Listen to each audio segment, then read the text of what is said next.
KBS 1라디오 뉴스레터 K.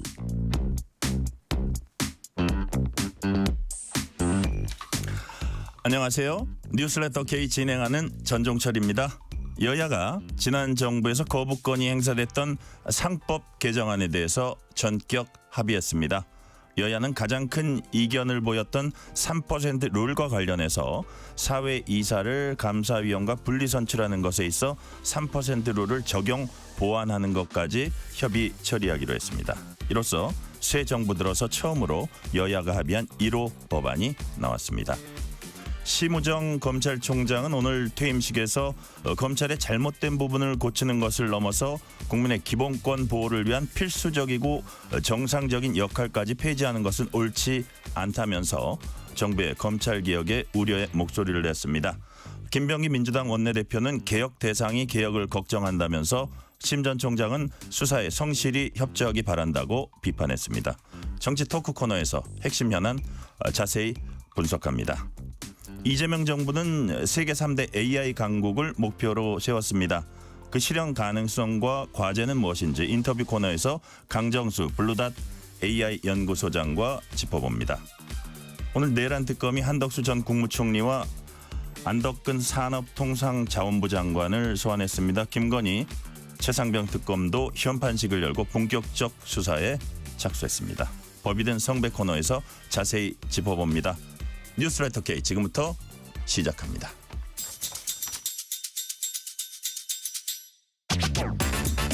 뉴스레터 K 정치 토크입니다. 홍익표 전 민주당 의원, 조혜진 전 국민의힘 의원 나오셨습니다. 어서 오세요. 네, 반갑습니다. 자, 상법 개정안 얘기 조금 뒤에 하기로 하고요. 내일 이제 이재명 대통령 취임 한 달째 되는 날인데 첫 기자회견 열고 여러 주제에 대해서 이제 질의응답을 한다고 합니다. 약간 타운홀 미팅 방식이 될 거라고 하는데 자, 오늘도 일정을 최소화했대요. 이거 준비하고 뭐 하느라고요. 그래서 홍익표 의원님 보시기에 어떤 대통령이 뭐 이게 뭐 대답 과정에서 자연스럽게 나오기도 하고 아니면 모두 발언이 조금 있을 것 같기도 한데 어떤 메시지에 좀 방점을 둘 거라고 생각하세요? 아무래도 대통령께서는 지금 본인이 그 취임하고 나서 제일 중점을 둔 게 하나는 소통이고 네. 또 하나는 민생경제 관련된 부분이었거든요. 네네. 그래서 저는 그런 부분을 좀 강조하실 것 같아요. 내가 그 각 그 야당 또는 저 언론기관 네. 그리고 그 지역의 그 지자체도 방문을 했고 그다음에 주요 현안 아주 민감한 현안에 대해서도 과감하게 지금 그 소통을 하고 계시거든요. 네, 예. 그래서 이런 소통 지금까지 30일간 소통의 과정들 그런 것들이 이제 국가 나라가 좀 더 안정화되고 정상화되는 과정이었다는 걸 보여주실 것 같고 두 번째는 경제가 굉장히 어려운 상황에서 추경 처리가 굉장히 시급했고 그 과정에서 소비 쿠폰 발행 등을 통해서 우리가 그 좀 경제 활성화의 계기를 만들어야 된다 그런 문제하고 저는 아마 부동산 문제 같은 경우도 네.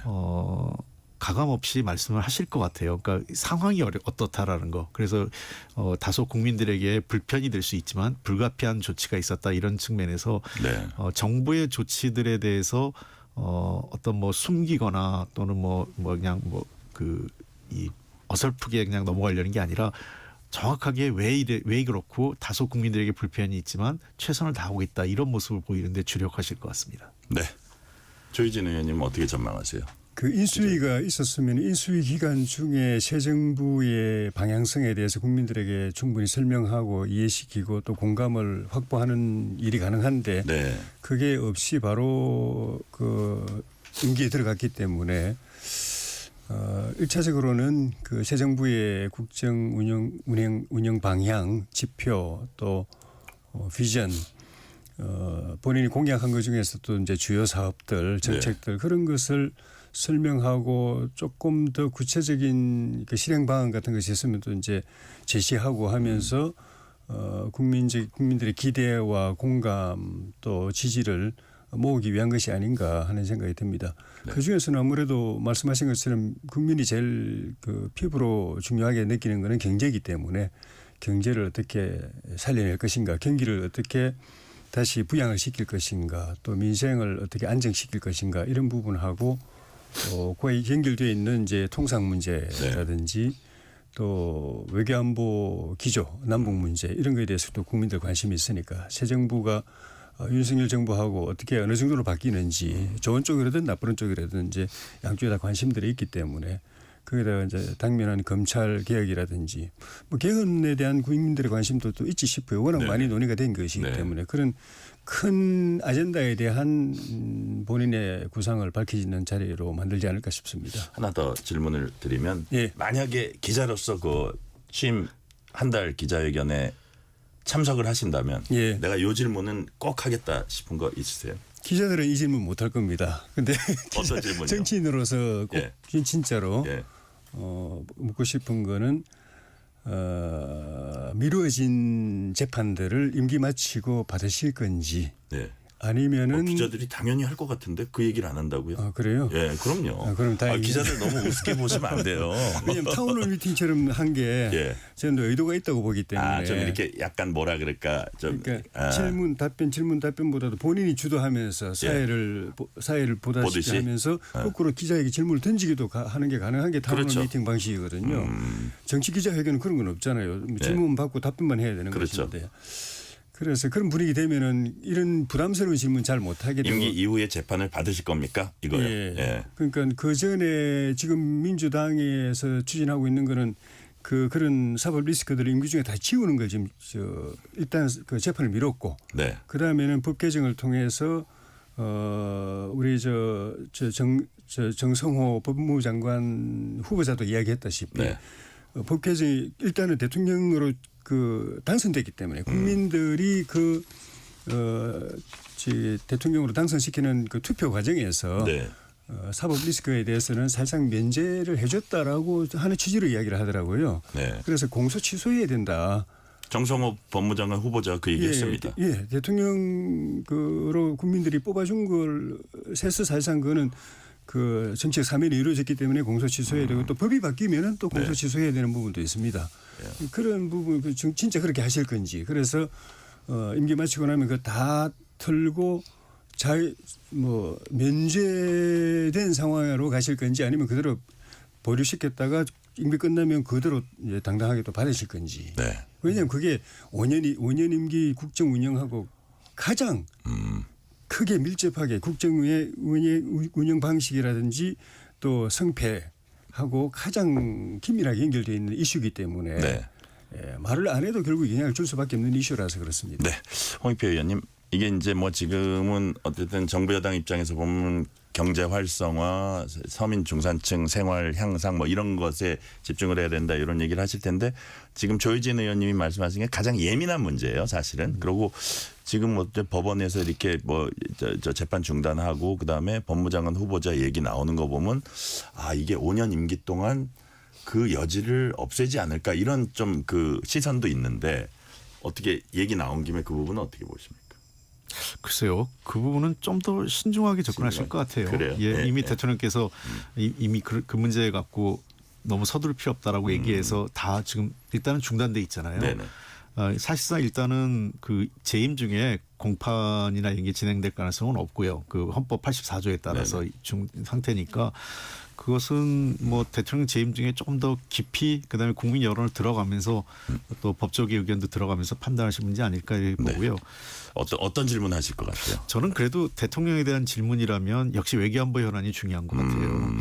그 국내 문제는 이제 대통령께서 하시고 싶은 얘기인 것 같고 네네.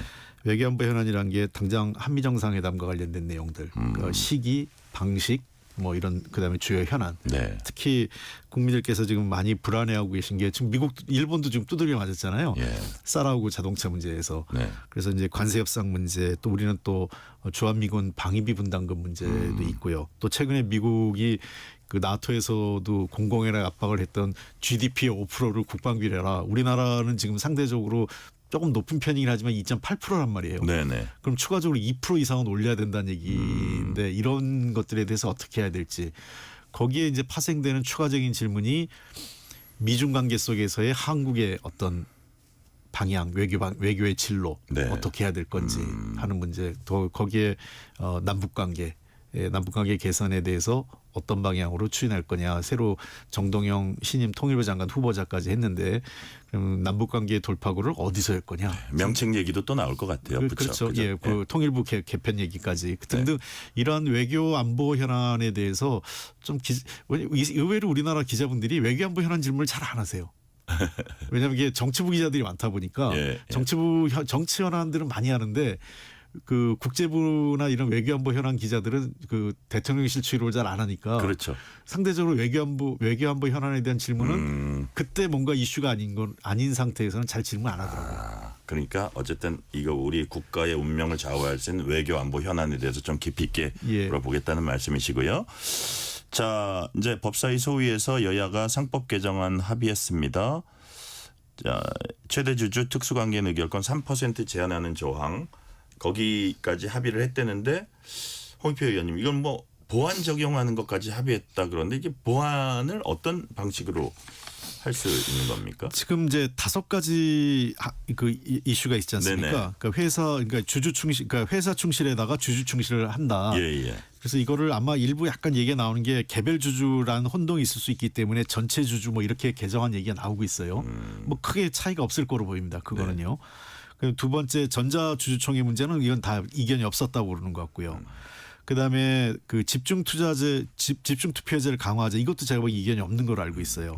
그다음에 네 번째가 감사위원 분리 선출 문제인데 이 부분은 조금 이견은 있는데 크게 그 쟁점이 될 것 같지 않고 국민의힘도 양보할 가능성이 있는 것 같아요. 이 부분은 이제 결국 문제가 되는 게 3% 부분인데 이 부분은 지금 아직 그 2가지 얘기가 나옵니다. 뭐 그냥 넣어서 하겠다라는 거나 또는 이번에는 아예 빼고 이 3% 룰에 대해서는 재계나 또는 그 국민의힘이 강하게 반대하기 때문에 이 3% 룰은 좀 더 추가 입법과 보완 입법 과제를 남겨놓고 가자는데 그 이유 그런 것 같아요. 그러니까 그 감사위원 선출 과정에 있어서 대주주 그 의결권을 3%로 제한하는 거기 때문에 자기가 실제 그보다 많은 그걸 갔는데 그걸 그 투표할 때 제한되는 거기 때문에 자칫 그 외국의 행동주의 그 주주 있잖아요. 펀드 있잖아요. 그러니까 주주 행동주의 이런데 그 투기성 자본에 의해서 우리나라 대기업들이 좀 위험에 노출될 수 있지 않을까 이런 현실적인 문제에 대해서 그 재계에서도 우려도 했고 야당의 얘기를 약간은 저 민주당에서도 좀 경청하고 있는 분위기 같습니다. 그래서 완전히 처리하는 건 아니지만 일단은 이번에는 이거는 빼고 갈 수도 있다 이런 내부적인 논의 중인 것 같아요. 아직까지 확정된 건 아닌데요. 자, 조혜진 의원님. 그 일단 조혜진 의원님도 그런 말씀하셨고 홍익표 의원님도 그런 말씀하셨고 좀 야당이 국민들 설득을 얻으려면 도와줄 건 도와주고 비판할 건 강하게 하고 이게 좀 약간 이렇게 잘 분리해서 해야 된다 그런 취지로 얘기하셨는데 이게 이제 지난 윤석열 전 대통령이 거부권 행사했던 법안이잖아요.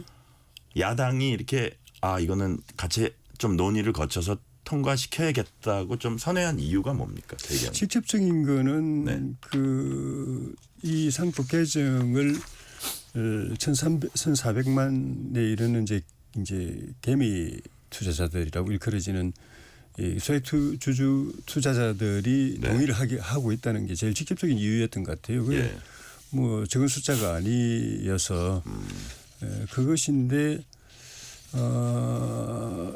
뭐 좀 아쉬운 거는 방향은 선회했지만은 민주당이 아니라는 게 윤석열 대통령이 이렇게 거부권 행사했던 것보다 더 세게 이제 그 강화해서 국민의힘이 뭐 찬성하든 반대하든 그냥 그 주도적으로 통과시키겠다고 나오고 있는 상황인데 그 사이에 국민의힘은 자체적으로 대안 방안을 좀 가지고 만들어 놨었어야 되고 그걸 가지고 민주당하고 그 지속적인 협의를 했었어야 된다고 봅니다. 사실상 그냥 지켜만 보고 있다가 좀 전에 말씀드린 그런 요인 때문에 그냥 반대만 했다가는 어차피 우리 반대하더라도 민주당이 통과시킬 것 같은데 그냥 막지도 못하면서 뭉툭이로 그냥 표가 달아날 가능성이 있겠다 하는 생각 때문에 그렇게 한 것 같은데. 표심을 생각 안 할 수 없었다. 예. 예, 뭐 추후에 또 선거도 있을 테니까 예. 특히 젊은 표심이나 이런 예. 표심들이요. 예. 근데 그 이외에 실제적으로 우리가 그 민주당하고는 좀 차별화된 대안들을 가지고 계속 논의를 해오고 민주당하고 협상을 하고 또 국민을 설득하고 이랬으면은 네. 뭐 진짜 모처럼 이렇게 방향 전환이 협치로 갈 수 있는 하는 터닝 포인트도 될 수 있었는데 결국 지금 나온 거 보면은 결국 민주당 원 안에서 우리 당 안이 뭔지가 사실 좀 불분명하기도 하고 네. 그 민주당 원 안이 거의 가깝게 거의 우리가 동의해주는 형태로 가버려서 모양은 괜찮지만은 합의 처리되고 민주당 일방 처리 안 되고 한 거는 앞으로 또 이제 그 협치라는 걸 생각하면은 좋은 시그널이긴 하지만은 들여다보면은 우리 당이 이제 앞으로는 이렇게 하지 말고 모든 사안에 대해서 우리 아젠다를 가져야 된다. 예. 우리 대안을 가져야 되고 우리가 대변하는 그 계층들이 있지 않습니까? 예를 들면 기업이라든지 산업계라든지 그쪽 이야기를 들어서 자체안을 가지고 협의를 해야지 민주당이 먼저 툭 치고 나가면은 거기에 뭐 이래서 안 되고 저래서 안 되고 뭐 네. 부작용이 어쩌고 저쩌고 이렇게 반대만 하는 그런 일을 빨리 근본적인 된다. 문제라서 이야기는 다음에 기회 있으면 좀 더 해드리고 싶은데 네. 그걸 빨리 탈피해야 하는 계기로 좀 삼았으면 좋겠어요. 네. 자, 홍익표 의원님, 김민석 국무총리 후보자 임명 동의 표결은 지금 어떻게 되는 겁니까? 그 제가 저 앞에 말씀 짧게 한번 이어갈게요. 예. 그 저는 조혜진 의원님이 참 좋은 얘기를 하신 것 같은데 국민의힘이 이제 야당이잖아요. 예. 야당은 자체 의제가 있어야 돼요. 예. 여당의 의제에 끌려가면 안 되고. 예.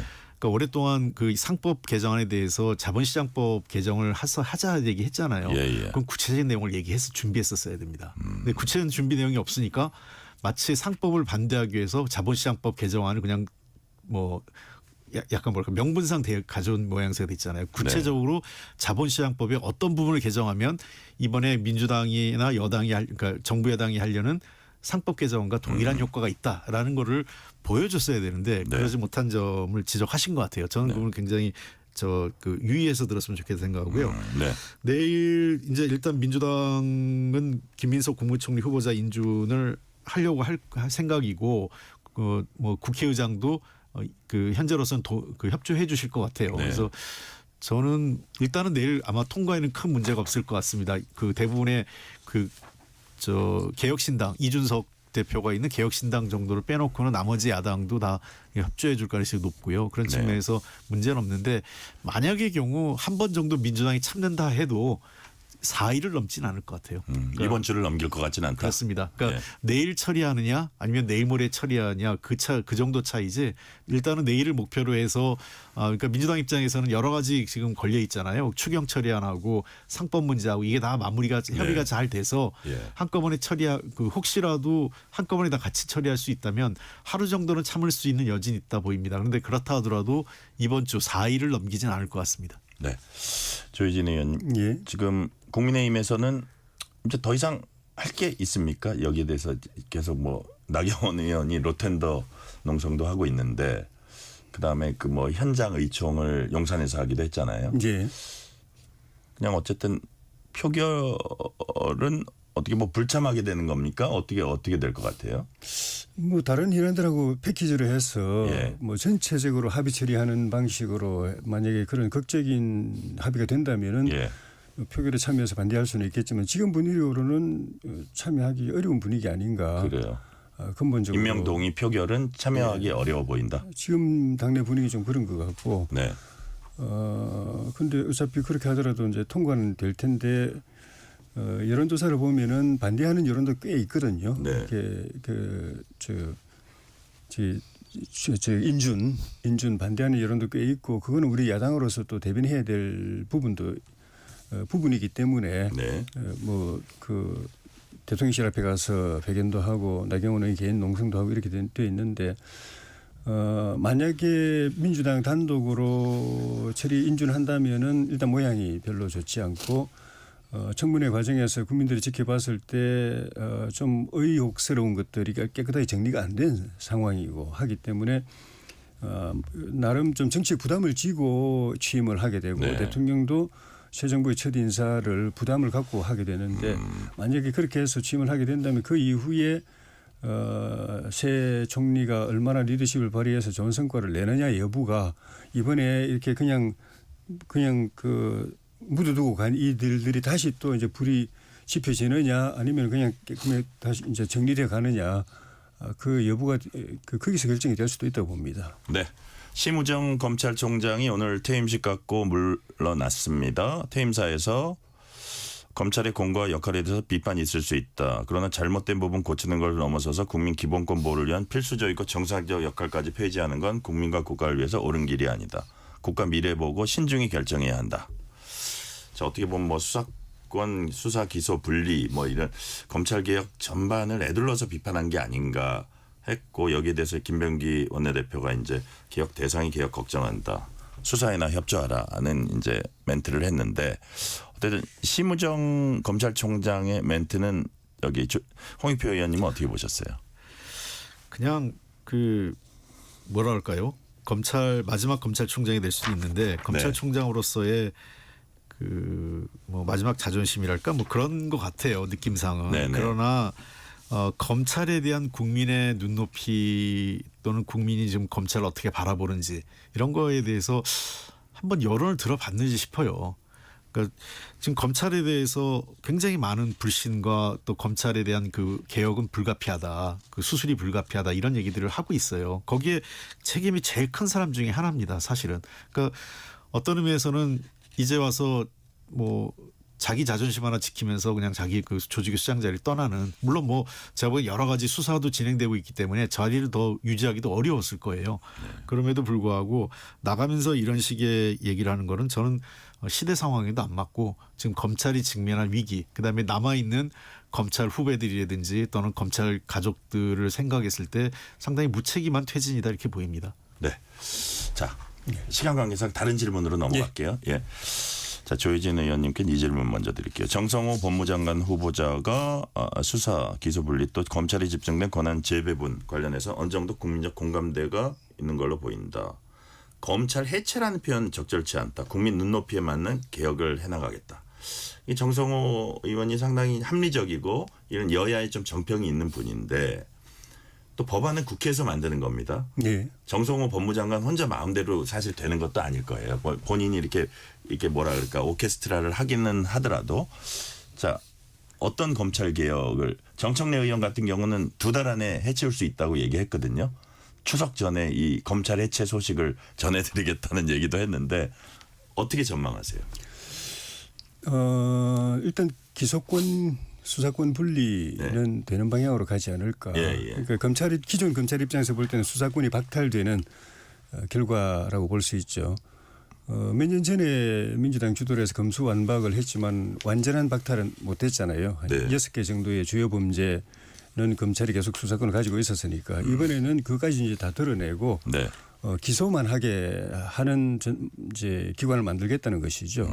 그러면 기존의 검찰 조직원들 가운데서 기소할 검사와 그 실무 인력들은 이제 기소청 또는 공소청에 있고 나머지 수사 인력들, 수사 검사나 그 수사관들은 중수청이나 이런 데 또 분산 배치되겠죠.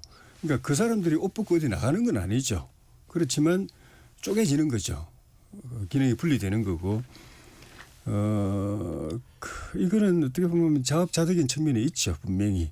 그동안에 국가적으로 또는 국민적으로 검찰 개혁의 필요성에 대해서 한 20, 30년 이상 계속 이야기 있어 왔는데 검찰이 자기 개혁을 못 했잖아요. 끝까지 기득권 붙잡고 있는 반면에 좀 더 어떻게 보면 좀 과격한 방향으로 개혁이 진행되는 상황이 됐는데 이거는 기회 있을 때 스스로 합리적으로 조정하고 분권하고 이렇게 하지 못한 검찰 자신의 책임이 이제 크다고 보이시고 다만 이제 국민들의 관심은 검찰 권한을 이제 좀 축소 또는 분산시켜야 된다고 생각은 하지만은 그 결과가 전체적인 국가 전체의 수사 역량에 좀 그 차질이 있어서는 안 된다. 그 국가 질서, 안전, 치안, 국민의 생명 재산을 보호하면서 또 범죄를 예방하고 국민의 인권을 보호하고 하는 그런 전체의 그 그 수사 역량이 네.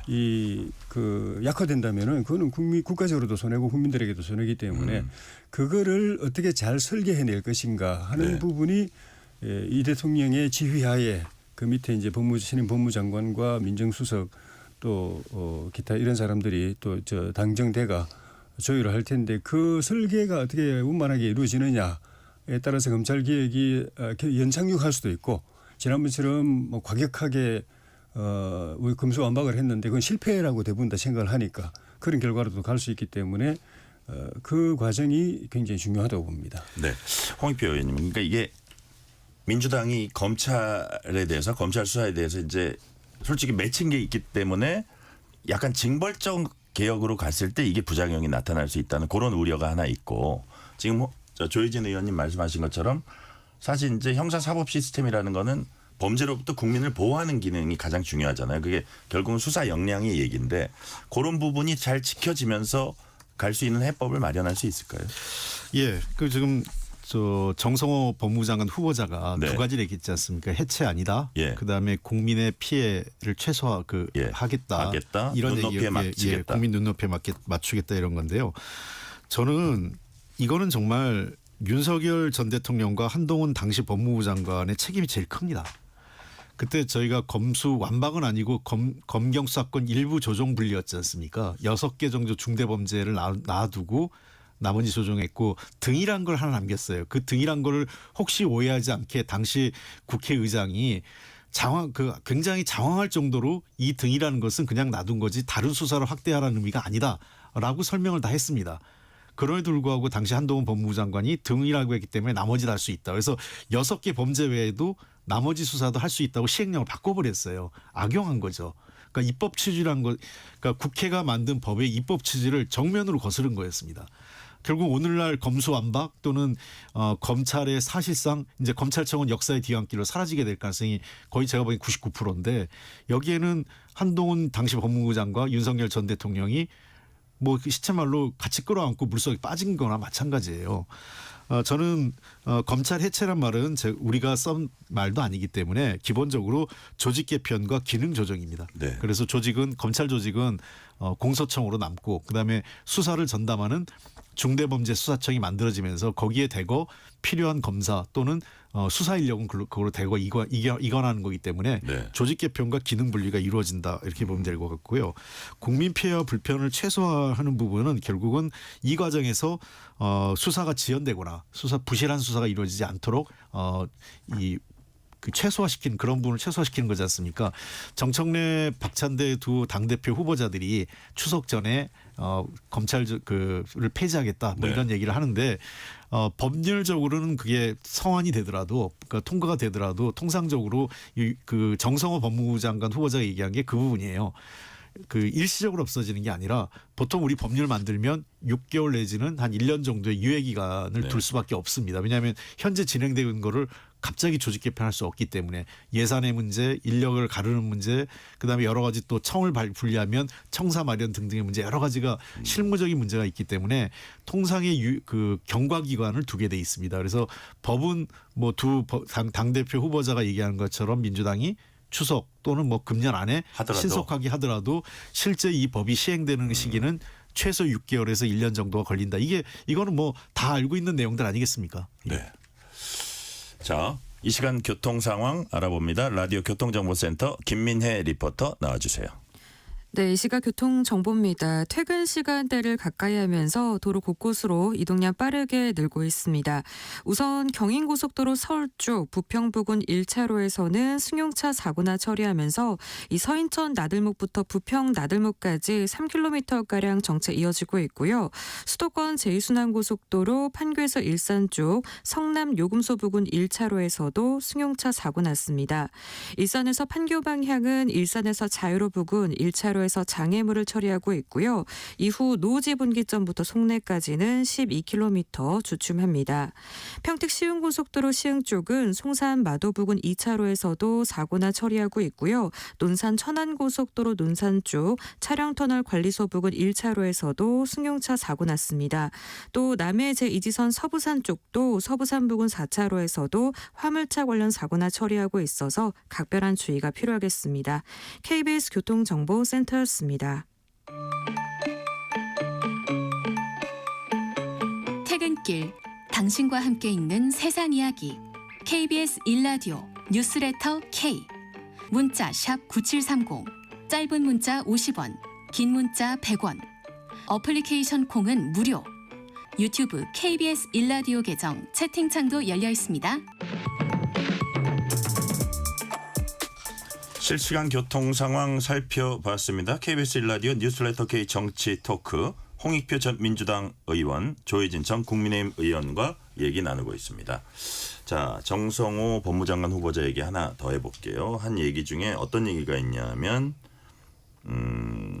이재명 대통령 지금 사건 재판들 하나하나씩 중단되고 이제 대북송금 빼놓고는 다 중단이 됐습니다. 그래서 대북송금 재판부도 아마 그렇게 할 걸로 예상이 되는데 그러니까 이런 가운데 정성호 후보자가 이재명 후보가 재판받는 걸 국민이 알고서도 대통령으로 선택했기 때문에 공소 취하하는 게 맞다. 이렇게 말을 했습니다. 조희진 의원님 어떻게 보세요? 이재명 대통령께서 정성호 의원을 법무장관으로 앉힌 그 두 가지 핵심 네. 미션이 네. 저는 뭡니까? 하나가 검찰개혁, 네. 하나가 이재명 대통령 혐의를 다 임기 중에 지워내는 것. 그 두 가지라고 보십니까? 예, 그 미션이라고 보고 본인도 그렇게 인식하고 있을 거예요. 그래서 지금부터 이야기하고 있는 것이고. 그런데 뭐 검찰개혁은 뭐 국민적 공감대가 있는 것이고 후자는 아닙니다. 그런 방향으로 가면은 정권에 큰 부담이 되고 5년간 국정 운영을 그렇게 본인들이 생각하는 대로 원만하게 성공적으로 하기 어려워질 것입니다. 네. 국민들이 대통령을 선택했기 때문에 대통령이 지은 범죄라든가 진행되고 있는 재판도 다 면제해줬다. 그걸 다 알고도 대통령 찍어준 거기 때문에 그거 다 용서해줬다라고 하는 거는 민주당도 계속 주장해왔던 걸 지금 이제 법무장관 후보자가 자기가 법무행정을 했을 때 그 기준에서 하겠다는 그 취지로 느끼지도록 이야기를 네. 했는데 그건 옳지 않죠. 그러면 그 선출직이 대통령만 있는 게 아니지 않습니까? 국회의원도 국민이 직접 뽑고 단체장들도 국민이 뭐 시도지사, 시장군수도 다 직접 뽑고 또 시도의원들, 시군의원들도 다 직접 뽑는데 그 사람들 갖다가 그 투표를 직접 선출해 줬다고 해서 국회의원이나 단체장들이 갖고 있는 개인적인 범법 또는 재판받고 있는 거 그까지 다 감안해서 다 용서해 줬다고 볼 수 있습니까? 그럼 대통령은 되고 밑에는 아니라고 또 할 수 있습니까? 어차피 다 같이 국민이 직접 그 사람을 평가해서 신임을 준 건데 만약 대통령이 그게 되면은 나머지 사람들도 다 적용 안 할 수가 없어요. 네. 안 해도 욕되게 돼 있는 거죠. 논리적으로 맞지 않고. 네. 네. 그렇다면은 그렇게 해서 만약 그게 실제로 실행이 되면은 대한민국에서 범죄를 털기에 가장 좋은 게 선거 출마가 돼버립니다. 검찰 법원 단계에서 명백한 범죄를 이렇게 면탈하기 쉽지 않잖아요. 범죄 혐의자들은 다 그냥 선거판에 뛰어들어요. 그게 제일 좋은 방법이란 선례가 되니까 예. 그 투표를 통해서 내가 당선된 것이 그 면죄부를 받은 것이다라는 것을 동식이 성립되면은 가장 좋은 방법이라는 그 교훈을 주는 거잖아요. 네네. 그러니까 효과적인 방법이다. 검찰 뭐 변호사 돼 가지고 검찰 뭐 법원에서 다투는 거보다 이게 훨씬 더 간단하다. 그런 나라가 돼서 되겠습니까? 네. 자, 지금 조희진 의원님 말씀은 이건 맞지 않고 만약에 이거를 정말로 적극적으로 한다면 정권에도 부담이 될 거다 이런 말씀이시거든요. 어떻게 보세요, 홍익표 의원님은? 그래서 이번은 좀 신중하게 저도 가야 된다고 봅니다. 왜 그러냐면 그러니까 말씀하신 대로 장관이 의견을 낼 수는 있어요. 네. 그러나 그 공소 취하나 이런 부분은 그 개별 검사가 판단해야 될 문제이기 때문에 자칫 그 현재 법적으로도 장관이 개별 서지를 못하게 돼 있지 않습니까? 네. 이런 문제가 있어서 아마 이 문제는 나름대로 검찰 내에서 그러니까 이제 지금 뭐 조직이 어떻게 될지 모르겠지만 해당 담당 검사가 어떤 판단을 할지는 그건 상황을 봐야 되는 거고 네. 저는 해야 된다면 공소 취소하는 방식보다는 그 법을 개정해서 선거법이나 일부 지금 특히 그 문제가 되는 부분이 그 허위 사실과 관련된 그 구체적 행위와 관련되지 않은 부분들 네. 이런 부분들 기억이나 인식과 관련된 부분들에 대해서 너무 광범위하게 적용되고 있다는 거에 대해서는 과거 국민의힘도 지적을 했었거든요. 그래서 그런 부분들은 한 번 정도는 국회에서 그 합의를 해서 법 개정을 법 개정을 통해서 그 완벽하게 이루어지는 게 맞지 이 공소 취소 방식 같은 경우는 취하 방식은 제가 보기엔 싹 점검법은 아닌 것 같아요. 자칫하면 담당 검사하고 장관이 충돌할 가능성도 있고 하기 때문에 그런 문제에 대해서는 좀 더 어떤 방식이 좋을지 그 좀 논의를 해봐야 될 거고 저는 아예 전공법으로 네. 그 법을 개정하는 것이 차라리 낫다 이렇게 생각합니다. 네. 저는 대통령께서 마음을 비워야 된다고 생각합니다. 네. 그냥 재판 받겠다고 생각하고 그걸 지우기 위한 일체의 시도를 하지 마라. 이미 끝나면 재판 받는다라고 생각하고 다만 그렇게 되면은 이제 국정 운영의 그 동력이 일정 부분 보존이 되잖아요. 그 때문에 상하는 일은 없으니까 예, 예. 유실되는 일은 없으니까 국정에 집중해가지고 성공하면 그래서 국민들로부터 박수 받고 퇴임하면 재판 받아가지고 형이 나오더라도 사실은 양형에 그게 일단은 반영이 될 것이고 예. 대통령이 성공한 대통령 국민이 박수 받았다는 게 양형에 반영이 될 것이고 또 그게 적어도 실행이 적더라도 실행이 나온다 하더라도 그런 분위기에 되면 차기 대통령이 그럼 사면 안 할 수가 없습니다. 그것이 정도지. 그렇지 않고 그런 편법을 쓰기 시작하면은 그게 성공하기도 쉽지 않지만 국정이 성공하기 어려워진다는데 더 치명적인 문제가 있습니다. 네, 어제 검찰 고위 간부 인사 전격 단행했습니다. 자, 윤석열 대통령 뭐 쭉 비판해온 이문정 검사 서울 동부지검장, 그다음 김태훈 검사 서울 남부지검장인가요? 이렇게 이제 됐는데 역시 사람들이 가장 주목한 부분은 이문정 검사 같아요. 뭐 기수로 치면은 검사장 될 기수는 된다고 하는데 여하튼 홍익표 의원님 인사는 메시지다 이런 얘기가 있잖아요. 네. 어떤 메시지일까요? 그래서 이문정 검사가 그동안 가장 검찰 개혁에 그 검찰 내부에서 네. 그 개혁의 목소리를 냈었고 또 그로 인해서 굉장히 인사적 불이익을 많이 봤어요. 외곽으로 떠돌고 그 자기 그 이 경력에 맞지 않는 자리도 가고 했었기 때문에 그런 여러 가지가 고려된 것 같아요. 사실 서울 동부지검장이 지검장 중에서는 꽤 그 저희 예를 들면 우리가 그런 코스 있잖아요. 승진하는 자리에서 나름 검찰 내에서 중요한 요직 중에 하나로 꼽히기 때문에 그런 측면에서 저는 이문정 검사에게는 그런 합당한 그 인사 조치가 이루어졌다 생각을 하고 있고요.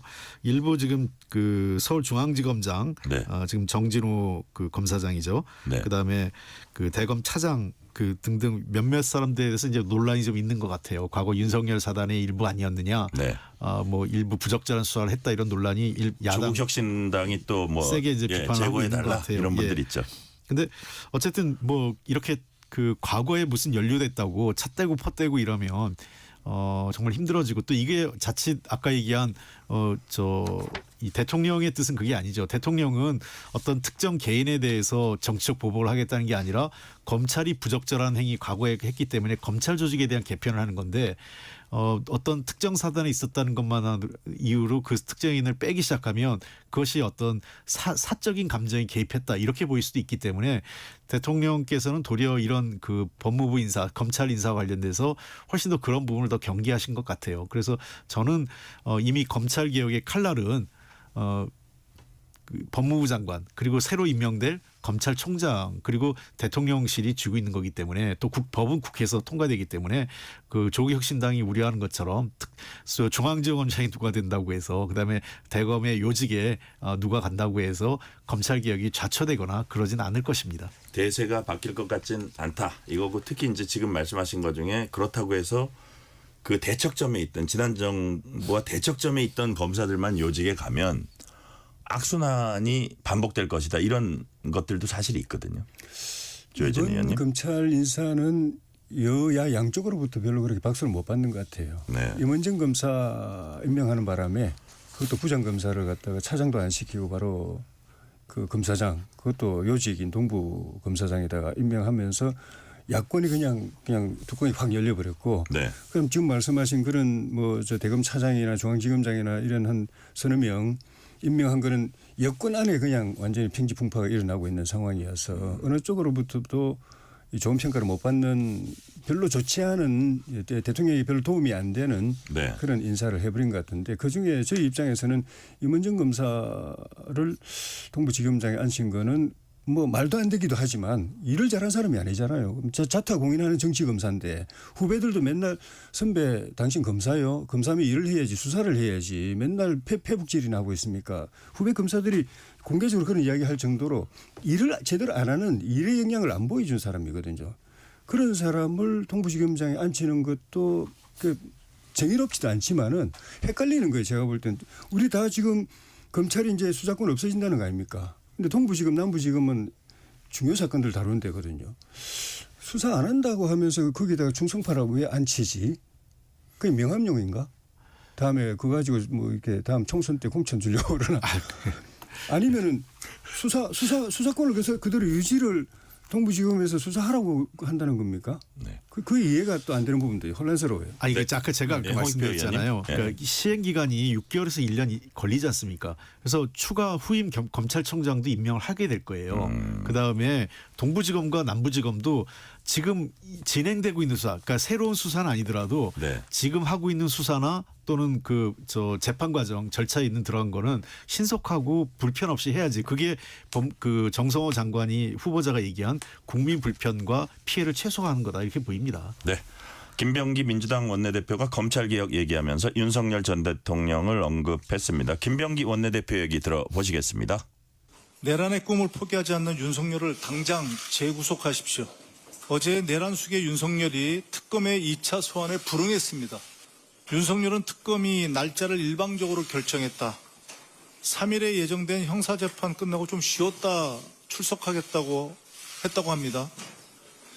그 말을 들으니 허탈과 분노가 느껴집니다.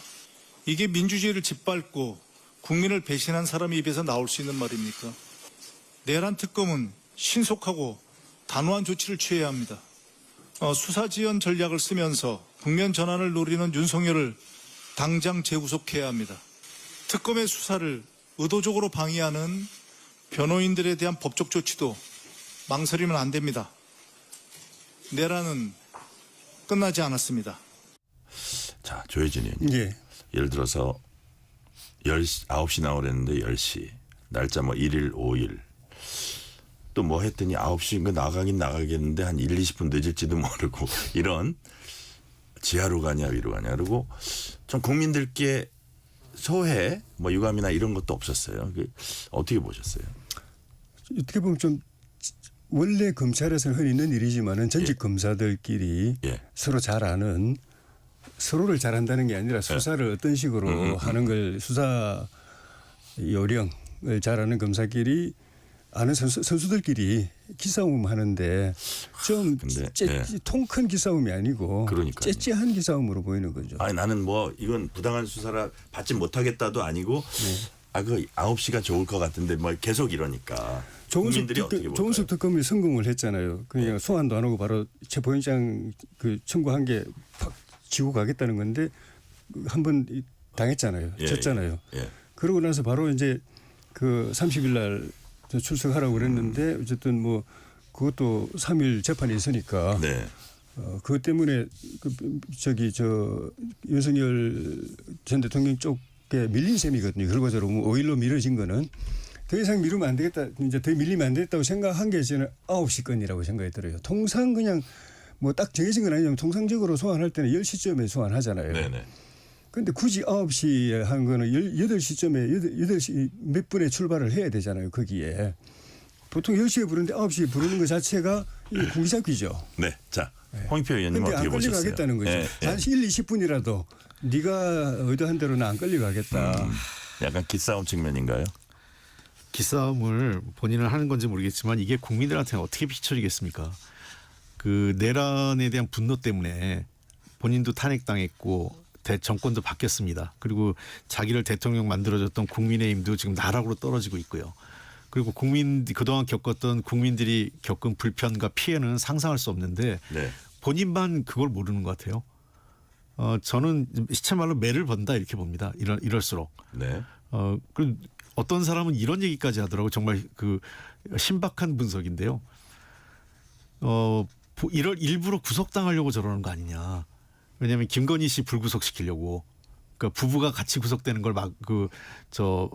그런 논란이 될까봐 본인이 먼저 구속되고 김건희 씨를 불구속시키려고 이러는 거 아니냐. 이해가 안 된다고 하는 분이 있어요. 법조계에서. 그런 해석까지 나온다. 예, 그러니까 이렇게 일정을 갖고 한 번, 두 번 시비할 수 있지만 네. 이렇게 시시콜콜 일정 갖고 시비하는 것은 정도를 넘어서는 거예요. 그러니까 본인의 법적 방어를 위해서는 출석해서 자기의 유무죄, 자기의 그 어떤 그 법적 의혹을 해명하고 해소하는 데 주력해야 되는 거지. 네. 이런 식으로 법정 그 출두 일자 그다음에 조사 방식 이걸로 기싸움하는 것은 매우 졸렬하다 이렇게 보입니다. 네, 오늘 송원석 국민의힘 원내대표 겸 비상대책위원장이 취임 기자회견했습니다. 송원석 위원장 얘기 들어보시겠습니다.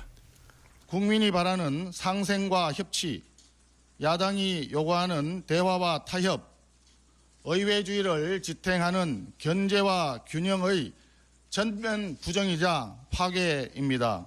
대통령은 입으로는 협치를 외치고 있지만 여당은 일방폭주를 하고 있는 양두구육의 기만적 이중 플레이로 보입니다. 국민의힘은 이러한 부분에 대해서 국민과 함께 단호하게 맞서 싸우겠습니다. 국가 경제에 해악을 끼치고 공동 분열을 초래하는 악법은 총력을 다해 저지하겠습니다. 관용과 절제를 잃어버린 권력의 끝은 파탄뿐이라는 것을 집권 여당도 명심하기 바랍니다. 자, 홍익표 의원님, 일단은 사과한 부분이 있고요. 정말 국민의 뜻을 온전히 받들지 못한 책임 통감하면서 뭐 불법 비상계엄, 대통령 탄핵, 대선 패배 사과드린다 하는 게 하나 있었고, 여당은 일방 폭주하는 양도고육 기만적 이중 플레이한다. 대통령 협치 외치면서 뭐 굿캅 배드캅 역할 나눠가지고 지금 저렇게 한다. 두 얼굴이다. 이런 얘기는 어떻게 들으셨어요? 그러니까 저는 뭐 야당이 이런저런 얘기는 할 수 있겠는데요. 네. 제일 답답한 거는 지금 그 국민의힘에는 결기도 안 보이고 전략도 안 보입니다. 그러니까 정말 제대로 싸우겠다는 것도 잘 안 보이고. 그러니까 예를 들면 나경원 의원 지금 뭐 그 단식 투쟁, 그러니까 단식이 아니죠. 그냥 농성하는데 네. 그 무슨 그 캠핑 간 것 같은 그런 얘기가 왜 나오겠어요. 뭔가 진정성이나 절박함이 안 보이거든요. 지금 국민의힘의 상황이 그래요. 그리고 또 전략인 건데요. 어차피 지금 대통령 거부권도 없습니다. 야당이 됐고. 그리고 그 민주당은 다수 의석을 갖고 있기 때문에 네. 국민의힘의 도움 없이도 우리가 다 처리할 수 있어요. 그리고 압도적으로 지금 국민들이 국민의힘보다는 민주당에 대한 지지를 많이 보이고 있어요. 또 더군다나 새로운 정부 출범이니까 일을 하라는 주문이 더 강하고요. 네. 이럴 때는 전략적인 후퇴와 함께 최소한의 것들 우리가 확보할 수 있는 것과 그 양보해야 될 것을 빨리 가르면서 그 전략적인 판단을 해야 돼요. 근데 여전히 제가 보기에는 과거 윤석열 대통령 거부권 있을 때 네. 그때 소수 정당의 행태에서 벗어나지 못하는 것 같아요. 우리가 하면 막을 수 있다. 그리고 이렇게 하면 이길 수 있다. 이런 판단들 하는 것 같은데 국민들께서 전혀 도와주지 않는 거죠. 자, 조혜진 의원님. 예. 안철수 의원이 국민의힘 혁신위원장이 됐습니다. 예. 무슨 얘기를 했냐면 본인 또 의사 출신이잖아요. 지금 국민의힘은 사망 직전의 코마, 혼수 상태다. 자신이 메스 집도 역할을 들겠다. 좀 적임자라고 보십니까? 어떠십니까? 책임자인지 여부는 이제 결과가 보여줄 텐데 자격은 있다고 봅니다. 그리고 당내에서 찾는다면은 그만한 사람도 찾기도 또 쉽지가 않은 상황인 것 같고. 안철수 의원이 어떤 부분에 좀 집중해야 될까요? 적어도 김용태 위원장이 내놓은 5개 개혁안보다는 더 나은 개혁안을 만들어내야죠. 네. 그거보다 못한 걸 만들어낼 것 같으면 혁신을 할 필요 없잖아요. 더 나은 계획을 만들어내야 되는데 그게 쉬운 일이 아닙니다. 그것보다 더 큰 이제 어려운 문제는 그거를 당내에서 관철시켜야 되는데 예. 이제 그 구주류라고 하는 친윤들이 그걸 받아들이게 만들어내는 것이 더 큰 문제인데 네. 이분들이 김용태 위원장의 5개안도 거부했지 않습니까? 그리고 물러나지 않고 있고 책임 안 지고 있고 계속 당 권력을 쥐고 가고 있는데 개혁의 핵심은 뭐 안철수 위원장이 어떤 내용을 내놓든지 간에 핵심은 또 당원들이나 국민들이 바라보는 핵심은 그 구주류로 하는 사람들, 친윤이라는 사람들, 이 사태를 초래한 사람들 책임지고 뒤로 물러나고 네. 때가 되면 물갈이하고 이건데 이거를 안철수 후보가 할 수 있느냐? 어렵다고 보여지죠. 네. 현실적으로는 그런 더 진일보한 안을 내놓기도 힘들고 그 핵심인 그거를 이제 던지기도 쉽지가 않고 던지더라도 안 받아들일 것이고 벌써부터 그런 이야기하기가 좀 암울한 전망이지 하지만 결국 안 후보가 더 진일보한 안을 내놓더라도 그때부터는 이제 당내에서 큰 싸움판이 벌어질 수가 있는 거죠. 네. 거부하는 심과 그렇게 되면은 뭐 안 후보 본인도 뭐 난 할 일이 했다고 되지만 결과적으로는 뭐 그렇게 좋은 평가를 못 받을 수도 있어서 이건 실제로 독배를 든 거라고 생각이 들어요. 극배를 들었다. 인적 쇄신 못하면 네. 혁신 성공 못합니다. 일단 인적 쇄신이 필요하다. 조혜진 의원님 말씀이 그거거든요. 예. 그러니까 뭐 제도 개선 이런 거는 그냥 명분적인 거고 예. 국민들이 보기에는 이번 그 정권을 뺏기는 과정에서 또 탄핵이라는 이런 과정에서 예. 책임이 있는 사람들에 대한 인적 쇄신, 그 책임이 있는 조치를 그들에게 하는 게 그 혁신했다 이렇게 보이는 거죠. 자, 인적 쇄신이 국민들 눈에는 가장 들어온다. 그게 시작입니다. 네, 인적 쇄신이 시작이라는 말씀까지 오늘 듣겠습니다. 지금까지 홍익표 전 민주당 의원, 조혜진 전 국민의힘 의원이었습니다. 말씀 감사합니다. 예, 고맙습니다. 뉴스레터 K 1부 마치고 2부가 이어집니다.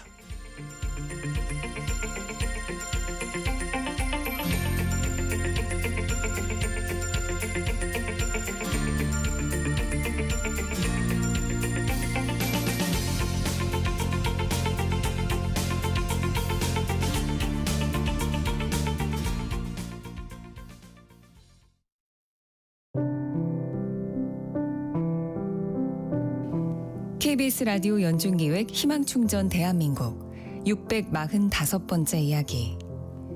안녕하세요. 아나운서 유지원입니다. 5살 무렵 예린이가 아빠에게 물었습니다. 아빠 얼굴은 왜 이렇게 노란색이야? 이어지는 주변 사람들의 걱정에 결국 병원을 찾은 아빠. 검사 결과는 예상치도 못한 직장암이었는데요. 그렇게 예린이 가족의 일상은 하루아침에 달라졌습니다. 여러 번의 수술로 아빠의 몸은 약해졌고 휴직 후 경제적 어려움과 빚독촉까지 겹치게 된 건데요. 집에 퇴거 통보를 받은 후 엄마의 공황 발작은 더욱 심해졌고 가끔 이어온 아르바이트도 더는 나가기가 어려워진 상황. 대장의 대부분을 절제한 아빠는 가족들 앞에서는 괜찮은 모습을 보이려 하지만 매일 예고 없이 찾아오는 극심한 통증은 숨길 수가 없습니다. 9살 예린이는 오늘도 지친 아빠를 꼭 안으며 용기를 주는데요. 아이의 교복 입은 모습만큼은 꼭 보고 싶다는 아빠. 예린이 가족이 아픔의 짐을 조금이나마 내려놓을 수 있도록 여러분의 위로와 격려를 보내주세요. 여러분의 따뜻한 손길이 희망의 빛이 됩니다. ARS 060-700-1580 060-700-1580 한 통화 3,000원으로 희망을 선물해 주세요. KBS 라디오 연중기획 희망충전 대한민국은 초록우산 어린이재단, 인탑스 주식회사, 그리고 청취자 여러분과 함께합니다. ARS 060-700-1580 한 통화 3,000원입니다.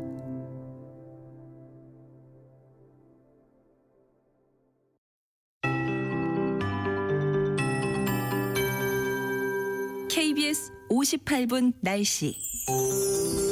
오늘 밀양이 무려 38.3도의 낮 최고 기온을 기록했습니다. 합천도 37.7도, 대구 등 그 밖의 경상권 35, 6도까지 기온이 치솟았습니다.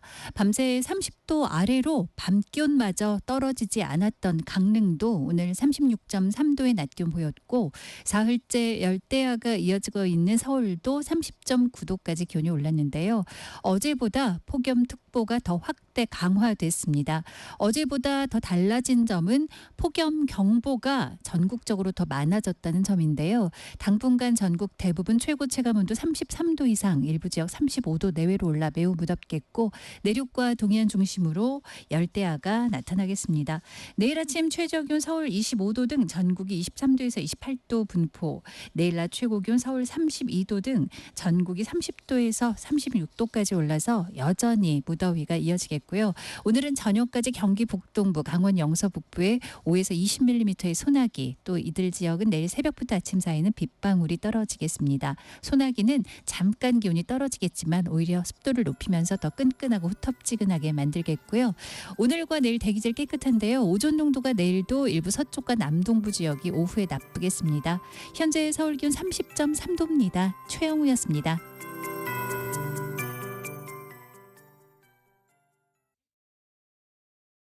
정성을 다하는 국민의 방송 KBS가 6시를 알려드립니다. AM 711kHz, FM 97.3MHz, KBS 1라디오입니다. HLKA.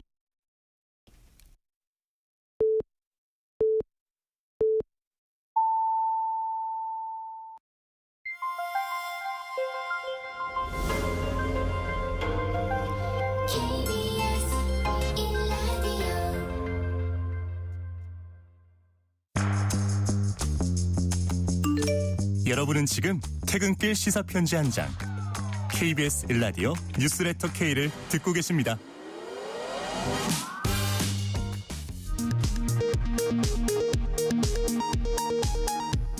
이 시각 라디오 정보센터 뉴스입니다. 내란 특검팀이 한덕수 전 국무총리와 안덕근 산자부 장관에 이어 유상임 과기부 장관, 김정한 전 대통령 수행실장을 소환했습니다. 윤석열 전 대통령은 5일 2차 소환됩니다. 김건희 특검팀과 순직 해병 특검팀이 현판식을 열고 공식 출범했습니다. 순직 해병 특검팀은 임성근 전 해병대 1사단장을 첫 소환했고 김건희 특검팀은 명태균 의혹 관련 경찰 사건 기록 확보에 나섰습니다. 당권 주자들이 추석 전 검찰개혁을 끝내겠다고 강조하는 등 민주당이 검찰개혁 속도전 채비를 하고 있습니다. 국민의힘은 당 혁신위원장에 4선 안철수 의원을 임명했고 조국혁신당은 불법 수사 검사들이 영전했다며 반발했습니다. 여야가 내일 본회의에서 이사의 충실 의무 확대 등을 담은 상법 개정안을 처리하기로 합의했습니다. 방송 3법은 여당 주도로 과방위 소위를 통과했습니다. 이재명 대통령이 내일 취임 30일을 맞아 오전 10시에 기자회견을 엽니다. 역대 대통령들이 취임 100일쯤에 첫 기자회견을 한 것과 비교하면 빠른 편입니다. 지금까지 라디오 정보센터 뉴스 편유희였습니다.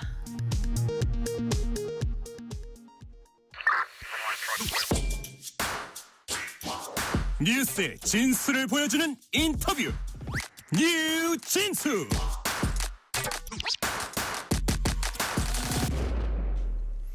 이재명 정부는 인공지능 투자 100조 원, AI의 3대 강국이 되겠다는 슬로건을 내걸었습니다.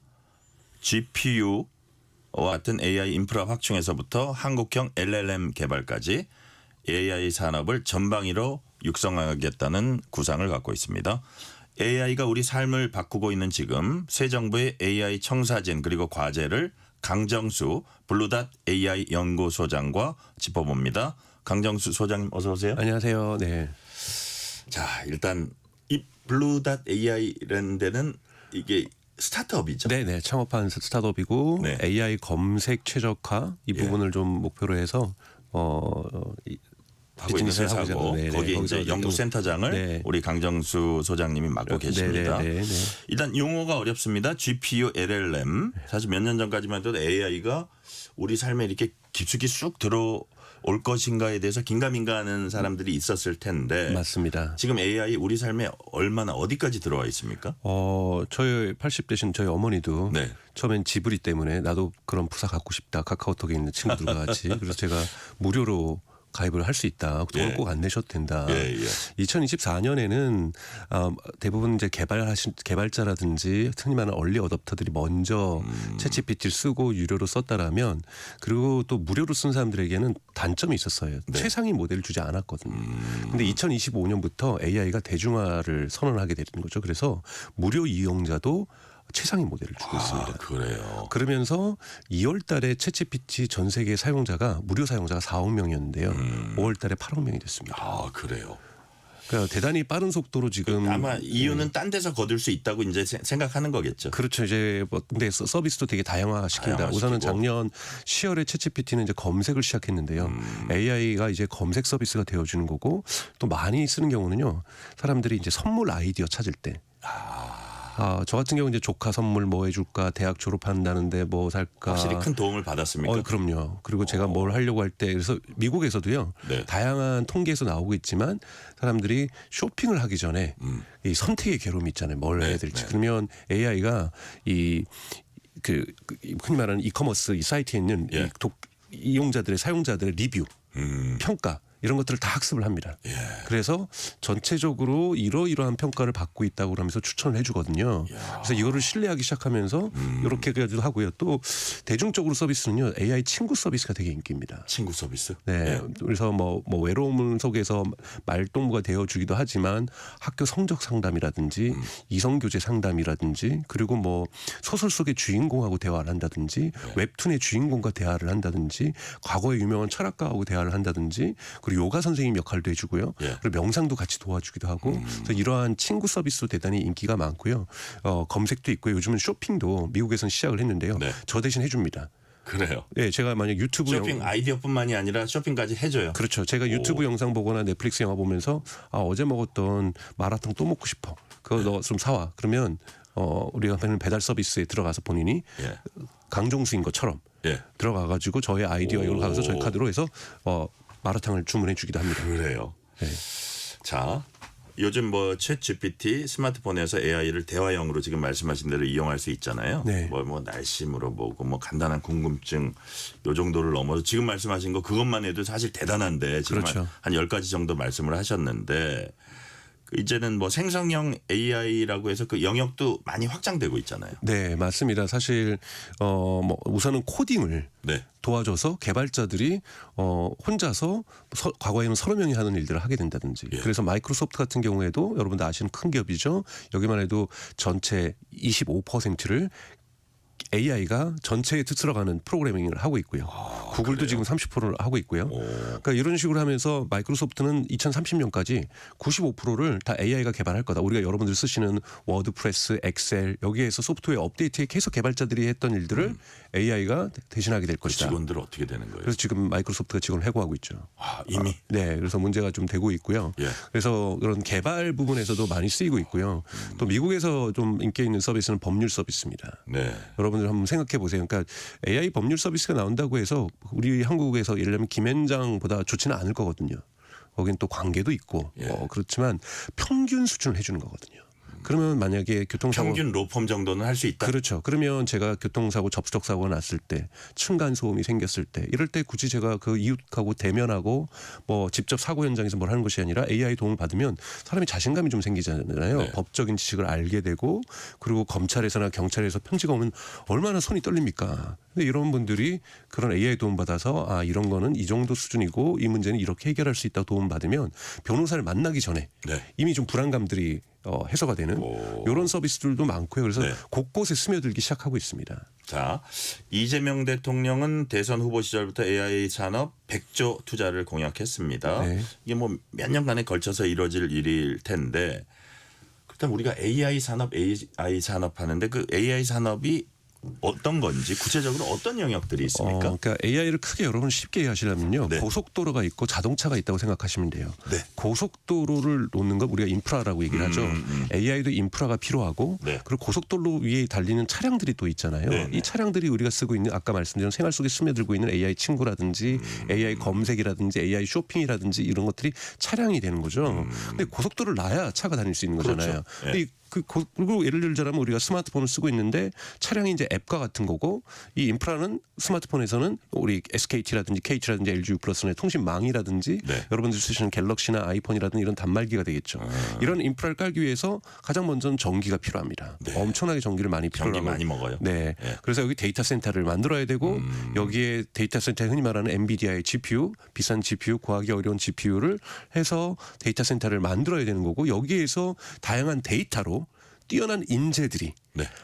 이 데이터로 학습을 시켜서 흔히 말하는 거대 언어 모델이라고 하는 네. 이 뿐만이 아니라 다양한 요즘 AI들이 있으니까 이런 AI의 기초적인 모델들을 만들어내고 이렇게 만들어낸 다음에 그 네. 위에다가 흔히 말해서 고속도로가 이제 완공이 되면 그 위에 자동차들이 우리 생활에 필요한 우리의 생활과 함께하는 이런 AI 서비스들이 나오는 거라고 볼 수가 있습니다. 그리고 네. 고속도로는 중간에 업그레이드도 해야 되고 차선도 확장해야 되고 그리고 우리가 통신망도 4G에서 5G로 가는 것처럼 네네. 계속해서 인프라에 대한 투자는 있어야 되는 거고 업데이트가 돼야 지금 되는 거네. 이재명 정부 쪽에서 하겠다는 것은 이런 인프라를 만드는데 돈을 쓰겠다 이런 그러니까 저 기초를 다지는 거죠. 네.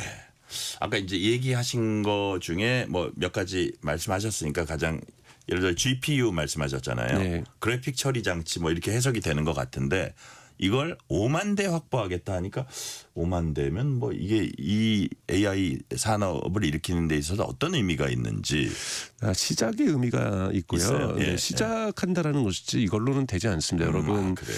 X.AI라고 일론 머스크가 만든 네. AI 기업이 있고 거기는 그록이라고 하는 우리가 오픈 AI에서 챗GPT가 나오고 네. 구글에서 제미나이가 나온다라면 그 X.AI라는 회사에서는 그록이라는 제품이 나옵니다. 여기에는 1년 8개월 만에 이 제품이 나왔는데요. 엔비디아의 GPU H100이 20만 장이 들어갔습니다. 20만 장이요? 들어간 데이터 센터를 만들었어요. 아 그래요. 그것에 비하면 지금 5만 장에서 6만 장 정도 갖게 되는 울산에 지어지는 국가 데이터 센터 같은 경우에는 이제 시작의 의미다. 시작의 의미죠. 그러니까 여러분 이재명 정부에서 100조를 쓴다는 것도 너무 많이 쓰는 거 아니야, 여러분.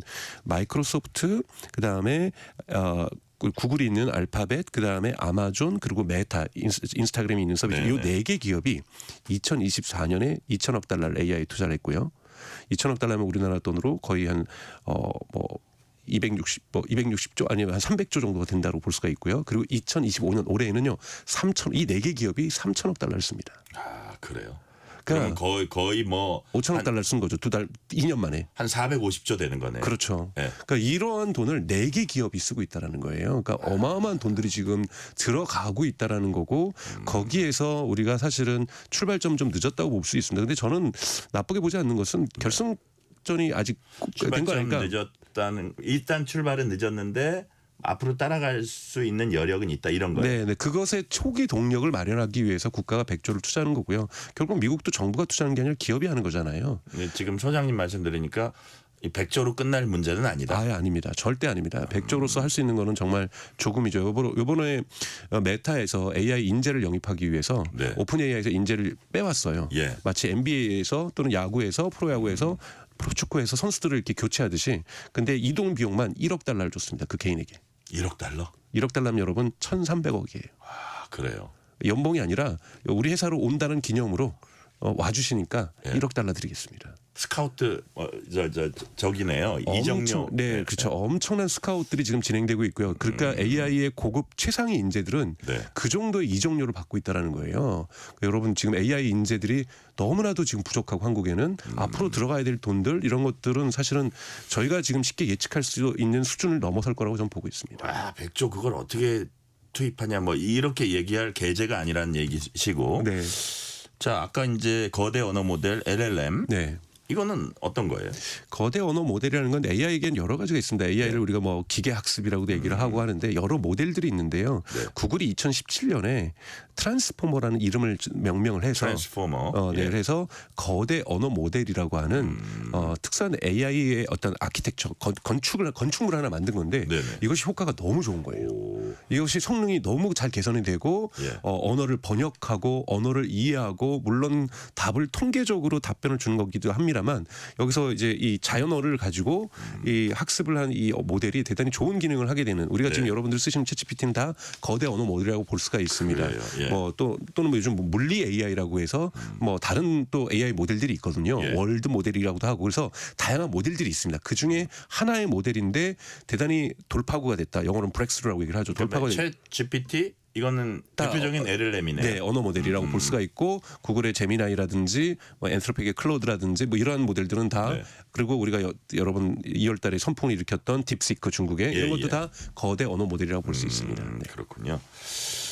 자, 이 부분은 또 어떻게 되나 한번 말씀을 해주세요. 네. 그 뭐 LLM 고도화하기 위해서는 다양한 학습 과정도 필요하다고 하고 또 AI 활용 과정에서 다양한 데이터 자료가 투입되는데 이게 이제 또 국경을 넘어서게 되잖아요. 그렇죠? 그렇게 되면 어차피 우리는 이제 국가 단위로 살고 있으니까 해외 기업이 운영하는 AI 서비스를 우리 정부기관이 이제 이용한단 말입니다.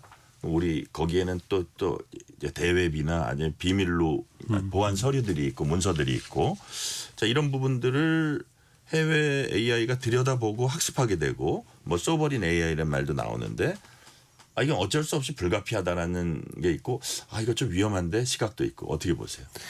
기술은 항상 문제점을 가지고 있습니다. 예. 문제점이 없는 기술은 한 번도 세상에 태어나지 않았었고요. 그렇죠. 예. 네, 그래서 문제점을 또 해결하면서 기술이 진화하는 거잖아요. 그런 것을 위해서 예를 들면 챗GPT 같은 경우는 챗GPT 기업용 상품이 있습니다.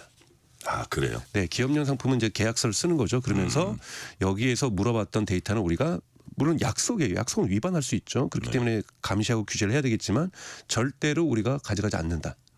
이런 서약서를 쓴 상품이 있습니다. 그러니까 그 문제를 그쪽도 알죠. 여러분들이 서비스를 하는데 저쪽에서 보안 문제로 걱정을 하면은 보안 문제에 대한 해결책을 가지고 오게 돼 있는 것이 그렇죠. 돈을 벌려는 기업의 태도라고 볼 수가 있습니다. 그래서 그런 거는 우려를 불식시켜 줘야 자기네가 또 수익을 낼 수 있으니까. 그렇죠. 그렇게 당연히 가는 거고요. 또 한국은 또 그럼에도 불구하고 정부는 네. 한국형 AI를 쓰겠다라고 얘기를 하고 있어서 왜냐하면 그렇게 돼서 지금 뭐 LG라든지 지금 네이버라든지 두 군데서 좀 가장 그래도 유력하게 자체 모델들을 가지고 있기 때문에 그건 뭐 국가 정부에서는 아마 그 두 회사 중에서 하나를 선택하지 않을까. 네. 지금도 제가 알기로는 입찰을 하려고 하고 있는 거고요. 그래서 그런 과정이 있고요. 기업단에서는 이런 걸 컨설팅해주는 뭐 억센처라는 대단히 글로벌로 대단히 세계적으로 큰 회사라든지 이런 네네. 컨설팅 회사들도 또는 베인 컴퍼니 이런 회사들이 네. 컨설팅을 해서 기업에게 이러한 보안 문제를 해결해 주면서 이런 상품들을 팔고 있거든요. 그래서 네. 여러분 보안 문제는 있습니다. 있는데 극복하기 위해서 노력한다는 거죠.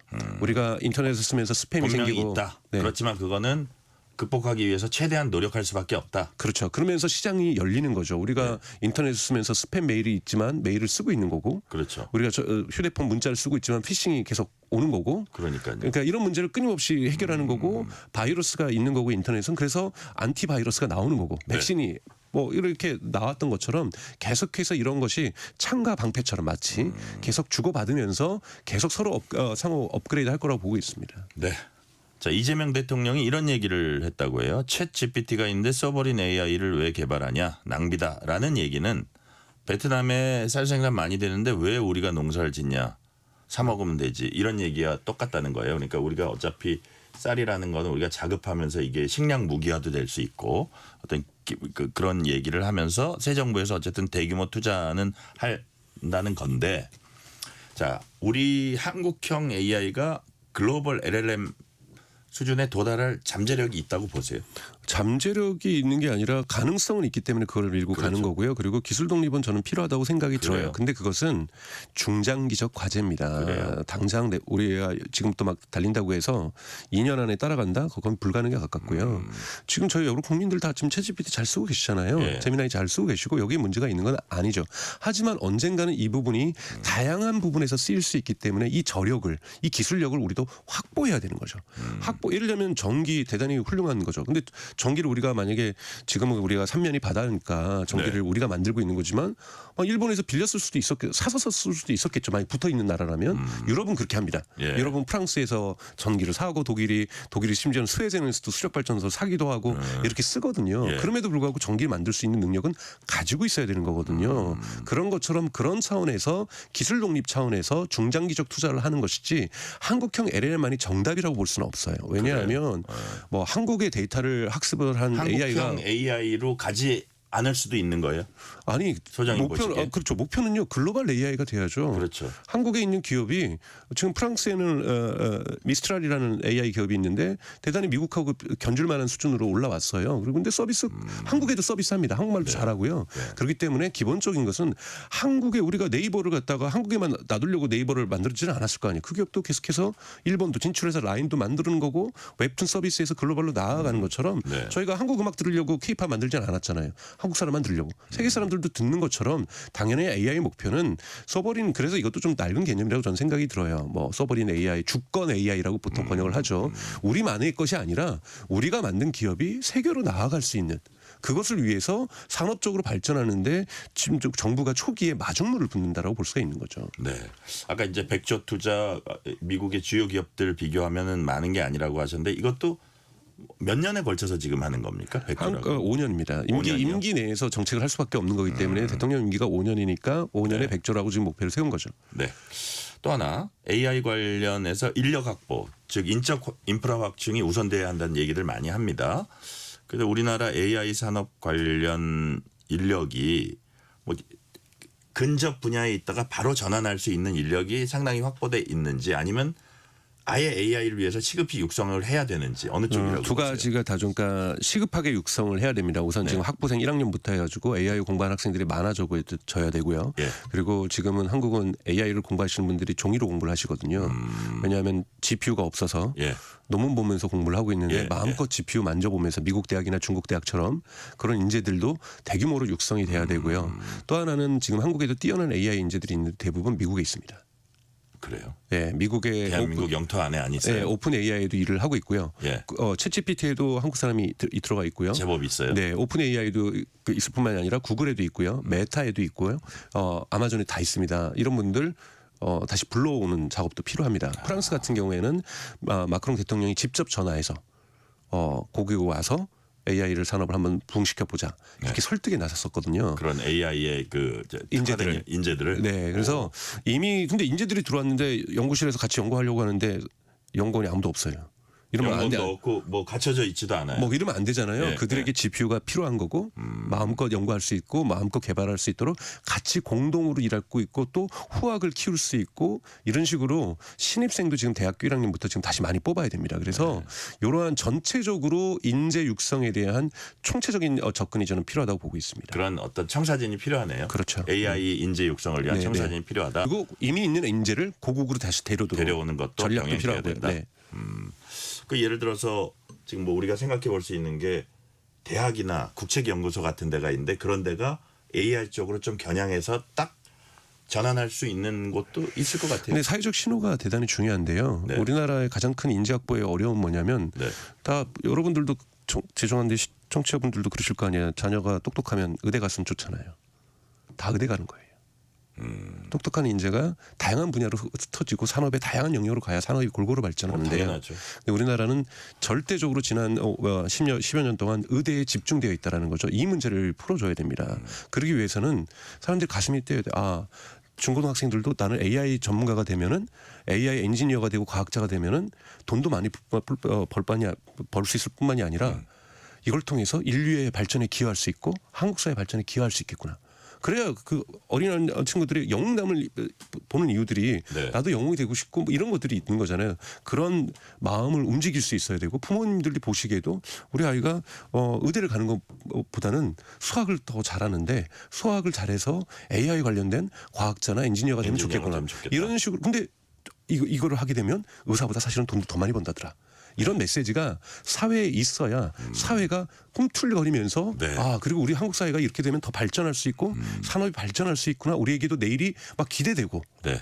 내일이 오기를 빨리 막 마음이 조급해지고 이런 문화가 만들어지지 않는 이상 사실 인재가 확보되기는 어렵습니다. 그래서 사회 전반적인 분위기로 이 AI 산업으로서의 어떤 새로운 전환점을 마련하는 것도 대단히 중요합니다. AI 산업으로서의 거기에 그 겨냥한 네. 거기에 초점을 맞춘 그런 것으로 전환하는 것이 필요하다. 네. 인식도 거기 포함이 되는 그렇죠. 거예요. 네. 자, 예를 들어서 아까 마이크로소프트 얘기를 우리 소장님이 잠시 하셨는데 네. 이런 뭐 대규모 투자가 이루어지면 아무래도 AI 산업 섹터에서는 뭐 일자리가 많이 창출될 수 있을 것 같은데 그렇지만 반대로 AI 활용이 더 활성화됨에 따라서 일자리가 줄어드는 분야도 많을 것 같아요. 네. 그래서 어떤 데가 좀 우선적으로 일단 떠오르십니까? 그러니까 일자리가 재편이 되는 거죠. 우선 첫째는 저는 일자리가 사라질 가능성도 있다고 생각이 들어요. 근데 먼저는 재편이 되죠. 우리가 하던 방식에서 예를 들면은 엑셀이라는 걸 우리가 이용하면서 재무가 훨씬 더 진화됐잖아요. 네네. 그렇다고 재무 일자리가 줄지는 않았거든요. 그러니까 항상 기술은 지금까지 나왔던 인류가 만들었던 다양한 기술들은 일자리를 늘려왔지. 예를 들면 자동차가 생기면서 마부들은 일자리를 잃었지만 다른 곳에 가서 일을 하는 거고. 네. 여러분 마부들이 자동차 공장 가서 일하니까. 그렇죠. 1930년대에 처음으로 인류는 냉장고를 만들었거든요. 예. 그전에는 얼음을 한국도 사실 80년대만 해도 동네마다 얼음 가게들이 있었잖아요. 그렇죠. 예. 근데 미국도 얼음을 엄청나게 갖다가 허드슨 강에 있었던 얼음을 외국에 갖다 팔았습니다. 뉴욕에서 판매되는 물건들 중에서 해외로 네. 수출 4위 제품이 얼음이었어요. 그런데도 거기에 일했던 종사자가 얼마나 많았겠어요. 그런데도 냉장고 들어오면서 다 사라졌지만 다른 곳에 가서 일을 할 수 있게 만들어내는 게 더 중요하거든요. 그래서 우선은 이것이 뭐 100년 뒤에는 일자리가 총량이 줄어들 수 있다라고 저는 생각해요. 하지만 지금 더 중요한 건 뭐냐면 이 산업에서 이 생산성을 못 높이면서 우리가 국제 경쟁력을 잃어버리는 것. 산업의 경쟁력을 잃어버리는 것, AI를 안 씀으로써 이게 더 심각하게 일자리를 파괴할 수 있습니다. 그 회사가 당장 어떤 일자리가 이 AI로 인해서 줄어드는 것보다는 산업의 경쟁력을 확보하는 게 오히려 중요하다. 그렇죠. 그렇지 않으면 우리 회사가 존재하지 않으면 제 일자리는 없는 거잖아요. 그렇죠. 이런 부분들을 더 걱정하는 것이 중요한데 너무 사실 언론이나 방송에서 일자리 AI가 너무 뛰어나니까 예. 우리 인간의 일자리는 이제 없겠구나 이런 보도를 계속 하시니까 아까 저 변호사 얘기도 하셨잖아요. 네. 그죠? 그러다 보니까 사람들이 공포감 때문에 아 이건 AI가 암울해. 또 이런 관련된 SF 소설과 영화가 엄청나게 많잖아요. 제가 보기엔 막 나오기 시작할 거예요. 네, 지금. 그러다 보니까 두려움을 너무 강조하는데요. 사실은 이것이 더 지금 중요한 것은 AI 경쟁에서 뒤처지면 한국 사회 자체의 기업들이 설자를 잃어버리게 된다는 것. 이것이 더 위험한 일인 거죠. 그러니까 지금 말씀은 AI로 인한 부작용으로서의 어떤 걸 걱정하기보다는 AI 산업에서 뒤처졌을 땐 더더욱 우리에게 재앙이 올 수 있다. 중장기적으로는 AI가 가져올 수 있는 일자리 문제는 사회가 고민해야 됩니다. 네. 하지만 단기적으로 볼 때는 산업 경쟁력이 더 중요하다는 거죠. 그래요.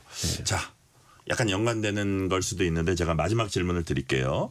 자, AI가 대세고 우리가 이거를 뭐 받아들일 수밖에 없다면 인간이 AI와 어떻게 공존하냐 이런 문제도 우리가 이제 화두로 삼을 수 있을 것 같은데 비단 생활 편의나 뭐 우리가 일자리 얘기도 했습니다만 자 자칫 인간이 AI에 종속될 우려 뭐 아까 SF 얘기도 하셨지만 그런 것들을 언급하는 사람들이 있어요. 실제로 그런 우려도 나오고 인간과 AI의 공존 문제 어떻게 접근해 가야 한다고 보세요? 저는 인간은 도구를 그러니까 여러분들이 종교가 무엇이든 간에 우리가 유인원에서 네. 진화론에 따르면 호모 사피엔스로 진화할 때 첫 번째 오스트랄로피테쿠스에서 처음으로 진화하는 게 호모 하빌리스라고 얘기를 합니다. 호모 하빌리스의 라틴어의 한국말은 도구를 쓰는 인간이거든요. 네. 유인원에서 인간으로 진화한 건요. 인간이 도구, 기술을 발전시켜서 했습니다. 네, 맞습니다. 불을 만들고 수레바퀴를 만들고 자동차를 만들고 컴퓨터를 만들고 그리고 AI를 만든 거죠. 그런 것처럼 도구를 진화시키면서 기술을 진화시키면서 인간의 문명이 발전했던 거고 그렇죠. 인간 또한 함께 진화했습니다. 그렇기 때문에 저는 이것은 공진화 우리가 함께 진화해야 될 것이지 저는 아마 그럴 거예요. 저는 지금 엑셀이나 파워포인트를 대학생들 대부분 다 잘 다루거든요. 특별하게 가르치지 않아도. 그런데 예를 들자면 저는 앞으로 10년 뒤에는요. AI가 없으면 일 못 하시는 분들이 직장에 오실 거예요. 그렇군요. 이렇게 저는 공진화하는 과정들이 발생할 거라고 보고 있고요. 두려움도 있을 수 있습니다. 하지만 이것을 담대함으로 뚫고 가지 않으면 저희가 뒤처진다라는 거고 이러한 부분에서 좀 AI에 대해서 좀 긍정적인 생각을 좀 더 가질 필요가 있다. 여기에 우리 사실은 중국도 딥시크 때문에 낭만주의 바람이 일었다는 거예요. 우리도 하는구나. 우리도 미국을 어깨를 겨룰 수 있구나. 뭔가 달려나갈 수 있구나. 이 기회를 어떻게 잡을 것인가. 내일을 어떻게 만들 것인가. 우리나라도 그렇게 돼야 된다. 그렇게 돼야 된다는 겁니다. 네, 오늘 말씀 여기까지 듣겠습니다. 지금까지 강정수 블루닷 AI 연구소장이었습니다. 소장님 말씀 감사합니다. 고맙습니다. 편지 왔습니다. 퇴근길 지친 당신에게 힘이 되는 뉴스를 전해드립니다. 매일 저녁 당신과 함께 읽는 세상 이야기. KBS 일라디오 뉴스레터 K.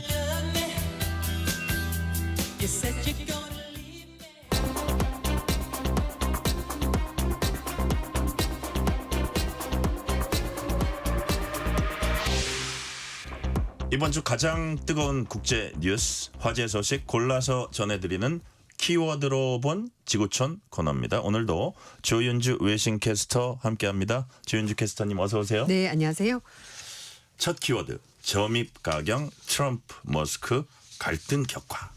네. 와, 두 사람 관계가 한순간에 돌변했습니다. 얼마 전까지 트럼프 2기 행정부 정부 효율부 수장을 지냈던 일론 머스크가 네. 트럼프 대통령 감세안을 정면으로 이제 비판했는데 여기에 대해서 네. 트럼프 대통령이 머스크 추방할 수도 있어. 와, 이런 네. 강경 발언까지 했어요. 네, 이제 기자가 물어봤죠. 네. 어떻게 생각을 하냐? 네. 그랬더니 고려를 해보겠다. 모르겠다. 그렇죠. 본래 남아프리카 공화국이 맞아요. 본래 이제 네. 원 그건가 맞아요. 봐요. 네. 나라인가 봐요. 네, 뭐 근데 불법으로 이민 온 것도 아니고 정식으로 다 이제 합법적으로 미국 시민이 와. 됐는데 뭐 하여튼 그런 얘기를 하고 있는 겁니다. 말씀하신 것처럼 트럼프 대통령과 일론 네. 머스크 사이가 완전히 지금 현재로서는 두 사람이 등을 돌리고 있는 것으로 네네. 보이는데요. 머스크가 이 감사안이 만약에 통과가 되면 신당을 창당하겠다. 아, 그래요? 예, 얘기를 트럼프에 대항하는? 네, 맞습니다. 이야. 제3세력을 만들겠다는 거죠. 그런데 통과가 됐습니다, 지금. 네. 그러니까 하원에서 통과가 됐고 그 법이 그대로 간 게 아니고요. 상원에 가서 약간 수정이 돼서 상원에서 통과가 됐고 그리고 네. 이제 이게 수정된 법안이기 때문에 다시 한 번 더 하원으로 간다고 합니다. 그래서 하원에서 이제 최종적으로 통과가 되면 트럼프 대통령이 사인하고 예. 이제 시행이 될 것 같은데 뭐 트럼프 대통령이 이 법에 대해서 크고 아름다운 법이다. 뭐 이렇게 표현을 하고 있습니다. 그래서 One Big Beautiful Bill Act 이렇게 얘기를 하는데 그랬더니 또 이제 머스크가 그러면 나는 아메리카당을 만들겠다. 뭐 이렇게 얘기를 하면서 두 사람 간 OBBBA네요. 네, 그렇습니다. 야, 오바네. 네. 일단 이제 뭐 트럼프는 집권하고 나서 계속해서 이제 감사하겠다라고 일관되게 얘기를 했었고요. 네. 하지만 머스크는 정부 효율부 수장까지 맡아서 자신이 정부 비용도 줄이고 그리고 재정을 효율화했는데 이 모든 것이 수포가 되는 것 아니냐. 그래요. 그래서 그럼 나는 이 일을 왜 했냐 지금까지 이제 이렇게 되는 거고요. 사실 이제 그 상원에서 1일날 감세 법안이 올라가가지고 네. 이제 민주당은 당연히 다 모두가 반대표를 던졌고요. 공화당에서 이탈표가 나오면서 상원에서 50대 50이 됐고요. 그래서 JD 벤스 부통령이 그 캐스팅 보트를 가지고 있거든요. 그래서 네. 벤스 부통령이 찬성표를 던지면서 이 법안이 통과가 된 겁니다. 그렇군요. 근데 머스크가 이 법안에 반대하는 이유가 자신의 사업과 관련이 있다 이런 얘기가 있더라고요. 법안에 네. 어떤 내용이 지금 들어 있습니까? 일단 이제 그 친환경 에너지 부분에 대해서 그 원래 하원에서 나왔던 법은 네. 일부는 유지가 되고 일부는 뭐 폐지하겠다라고 했는데요. 상원에서 수정된 법안은 청정 에너지 관련 세액 공제는 완전히 폐지 또는 끝내버리겠다라고 말한 겁니다. 그게 머스크한테 직격탄인가요? 네, 이제 전기차를 아무래도 그러니까. 만드는 회사니까 이 전기차 보조금이 없어질 것으로 보입니다. 그래서 아무래도 핵심적인 사업인 테슬라가 타격을 입을 것 같고 그래서 그 전부터 반대 목소리를 냈는데 이게 이제 통과가 되니까 완전히 대놓고 얘기를 하는 거고요. 예. 뭐 풍력, 태양광 프로젝트에 대한 여러 가지 세금은 이제 없어지게 되는 것이고 지방세 공제 한도도 올리게 되고요. 또 농촌 지역의 여러 가지 그 공화당 지지하는 사람들이 많잖아요. 그래서 농촌 지역 병원에 대해서 지원금 준다. 대신에 국경 장벽 건설과 국경 인력 추가 포함해서 이렇게 이제 이민자들을 맞는데 좀 더 많은 돈을 쓴다고 하고요. 그리고 저소득층의 의료보험 수혜 자격을 강화한다. 그리고 좀 받기 어렵게 만들겠다라는 겁니다. 그래서 이런 여러 가지들을 해서 최종적으로 재정 적자 규모도 2조 8천억 달러에서 이걸 3조 3천억 달러까지 더 늘리기로 재정 적자 폭을 네. 늘리기로 결정을 한 겁니다. 그래서 트럼프 대통령이 미국의 독립기념일인 4일날 이 법안이 다시 하원에 가서 통과가 돼서 자신이 서명할 수 있기를 바란다라고 얘기를 하고 있는 건데요. 지금 공화당도 물론 이제 뭐 찬성을 하는 사람이 있긴 합니다만 좀 반대하는 목소리 있기 때문에 하원에서 이게 진짜 통과가 될지는 조금 지켜봐야 될 것 같습니다. 근데 뭐 트럼프 대통령도 가만히 있지 않고 머스크에 대해서 네. 만약에 미국 정부가 전기차 보조금을 주지 않았다라면 머스크는 회사 접고 고향에 가 있었을 거다. 지금까지 준 것만 해도 고마워해야 된다. 맞아요. 이 얘기죠. 네, 맞습니다. 근데 머스크가 보니까 지난해 대선에서 트럼프한테 3,700억 원을 후원했더라고요. 네, 이제 이건 이제 공식적으로 밝혀진 거니까 네. 더 줬을 수도 있지. 그러니까요. 그쵸? 그러니까 그래서 본인은 약간 본전 생각은 나겠어요. 아유, 그럼요. 그래서 어쨌든 트럼프에게 정부 들어서고 나서 정보 효율부 장관도 하고 그리고 네. 어쨌든 내각에 들어가서 막 감나라 배나라 얘기를 좀 했었는데 좋지 않게 끝이 났었고 결국은 파국으로 끝나버렸습니다. 그래서 중간에 사실 머스크가 약간 굽혔어요. 아, 내가 좀 말이 심했던 것 같다. 다시 좀 잘 지내봅시다라고 했는데 결국은 봉합되지 못했고 이렇게 두 사람 사이가 멀어졌고요. 트럼프 대통령이 머스크에게 더 많은 것을 이룰 수도 있다라고 말하면서 그 기자가 머스크를 남아공으로 추방하겠습니까? 라고 물어봤더니 모르겠다. 하지만 가능성은 살펴봐야 할 것 같다라고 트럼프 대통령이 대답했습니다. 네. 자, 이번에 주제를 바꿔봅니다. 미국 뉴욕 시장 후보 선출하는 민주당 경선에서 진보 성향의 젊은 조란 맘다니가 거물 정치인 앤드루 쿠오모 전 뉴욕 주지사 꺾고 최종 후보로 결정이 됐습니다. 네. 자, 맘디니 처음 듣는 이름인데 나이가 몇 살이에요? 33살입니다. 와. 예, 굉장히 진보적인 성향의 인물인데요. 네. 근데 사실 앤드루 쿠오모 전 뉴욕 주지사가 67살이고 정치 네. 경험도 많고 그럼요. 굉장히 강력한 후보였는데 좀 여러 가지 안 좋은 사건이 있었습니다. 네네. 성추문 사건 이런 것 때문에 약간 이미지가 많이 추락을 했는데요. 뉴욕시 선거위원회가 뉴욕시장 후보로 예비선거 3차 라운드 개표 결과 네. 맘다니 후보가 득표율 56%로 1위를 차지하면서 쿠오모 후보의 득표율 44%를 누르고 1등이 됐습니다. 이제 최종적으로 공식 인증을 할 것으로 보이는데 맘다니는 인도계 무슬림이라고 합니다. 근데 이게 꺾은 비결이 뭘까요? 일단 굉장히 좀 신선한 인물이고요. 그리고 정치 신인이긴 합니다만 뉴욕 서민층을 대표해서 내가 뉴욕을 좀 살기 편한 도시로 만들어 보겠다라고 얘기를 하면서 좀 파격적인 얘기를 하고 있고요. 네. 그리고 아마 사람들도 그런 생각하지 않았나 모르겠습니다. 왜냐하면 사실 뉴욕시가 워낙 진보적인 곳이긴 합니다만 그래도 트럼프 정부를 겪으면서 네. 공화당과는 우리가 좀 같이 지내기가 힘들겠다. 힘들게? 그런 생각을 하지 않았나 모르겠는데요. 어쨌든 굉장히 신선한 인물로 다가왔고 거기에다가 버니 샌더스 사실 이분도 민주당 굉장히 진보적인 인물이잖아요. 그렇죠. 예. 버니 샌더스 연방 상원의원 그리고 코르테즈 연방 하원의원 이분도 여성인데 굉장히 진보적인데 이런 진보적인 민주당 의원들의 전폭적인 지지를 받으면서 돌풍을 불러일으켰고요.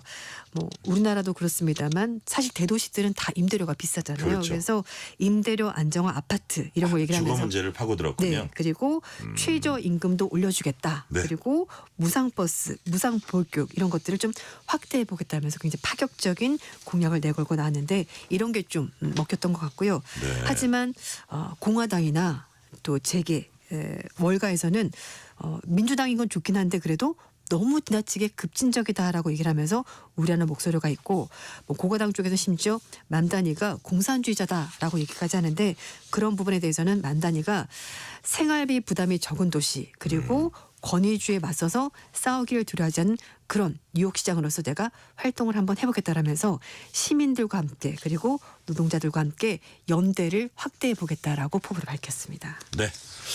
미국의 이란 공습 여파에 대해서 여러 해석이 지금 나오고 있습니다. 네. 이번 공습으로 미국이 대북 억제력을 확보했다 이런 분석이 나왔어요. 네, 그렇습니다. 제가 이제 키워드를 오늘은 나, 내일은 너 이렇게 뽑았는데요. 어우, 무서워. 이게 사실은 이제 그 로마 공동묘지 입구에 우리나라는 이제 카톨릭 그 성직자들 묘지 앞에 이 글씨가 네. 있습니다.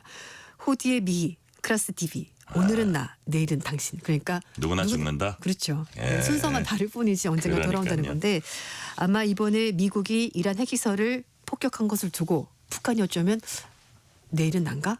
이런 생각을 했을 수도 있다는 거죠. 그래서 이제 전문가들이 얘기하는 것이 북한이 뭔가 도발적으로 네. 행동은 못할 거다. 즉 미국이 핵 억지력을 가지게 그러니까 대북에 대해서 억제력을 가지게 된 거다라고 하는 건데요.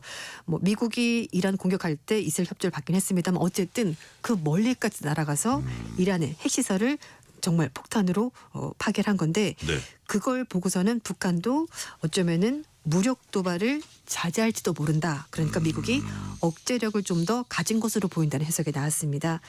미국의 싱크탱크인 전략국제문제연구소의 시드 사일러 선임 연구원이 네.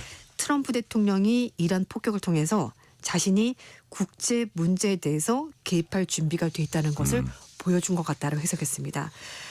미국이 이란을 상대로 압도적인 군사력을 보여줬기 때문에 네. 북한이 당장 비핵화 협상을 하지 않는다고 하더라도 적어도 뭔가 도발적인 행동하기엔 조금 주춤하지 않겠냐라는 그런 관측을 한 겁니다. 네. 특히 이제 북한의 전쟁을 계획하는 것을 막을 수가 있을 것이고 앞으로도 상당 기간 동안 억제 효과가 있을 것으로 보인다고 사일러 선임 고문이 전망했습니다. 이외에도 애틀랜틱 카운슬 선임위원인 네. 데니얼 셔피로도 역시 이 사람은 이제 미국 국방부에서 중동 담당 부차관보로 일했던 사람인데요. 북한의 핵개발 사례가 이란의 핵개발 사례 시도 그리고 이스라엘 공습 결정에 여러 가지 영향을 미쳤을 것으로 보인다고 말하면서 이란이 그동안에 북한과 리비아 핵개발 역사를 다 알고 있는데 네. 이걸 통해서 뭔가 교훈을 얻지 않았겠는가라고 얘기를 하고 있습니다. 이런 가운데 평양에 러시아 첨단 방공망 설치됐다는 보도가 우크라이나 매체를 통해서 네. 나왔다고 하고요. 맞습니다. 시간이 거의 다 돼서 마지막 질문 짧게 드릴게요. 이탈리아 명품 브랜드가 인도 전통 샌들과 유사한 디자인을 선보여서 논란이 되고 있습니다. 이거 어떤 브랜드예요? 네, 피사입니다. 피사? 네, 피로 시작하는 그런 안마는? 네, 맞습니다. 네, 그 회사인데요.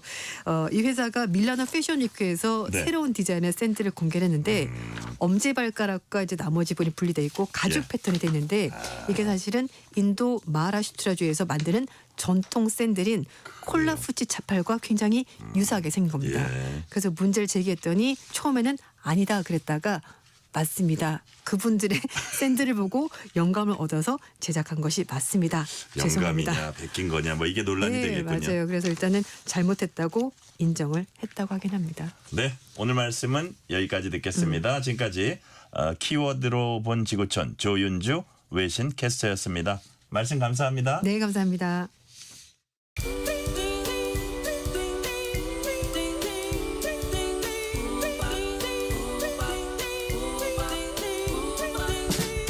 오늘 하루 뉴스를 정리해주는 다정한 편지 한 통.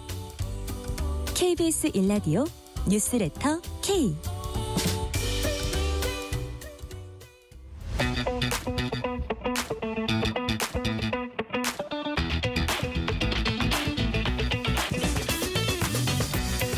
알면 독이 아니라 득이 되는 법 이야기.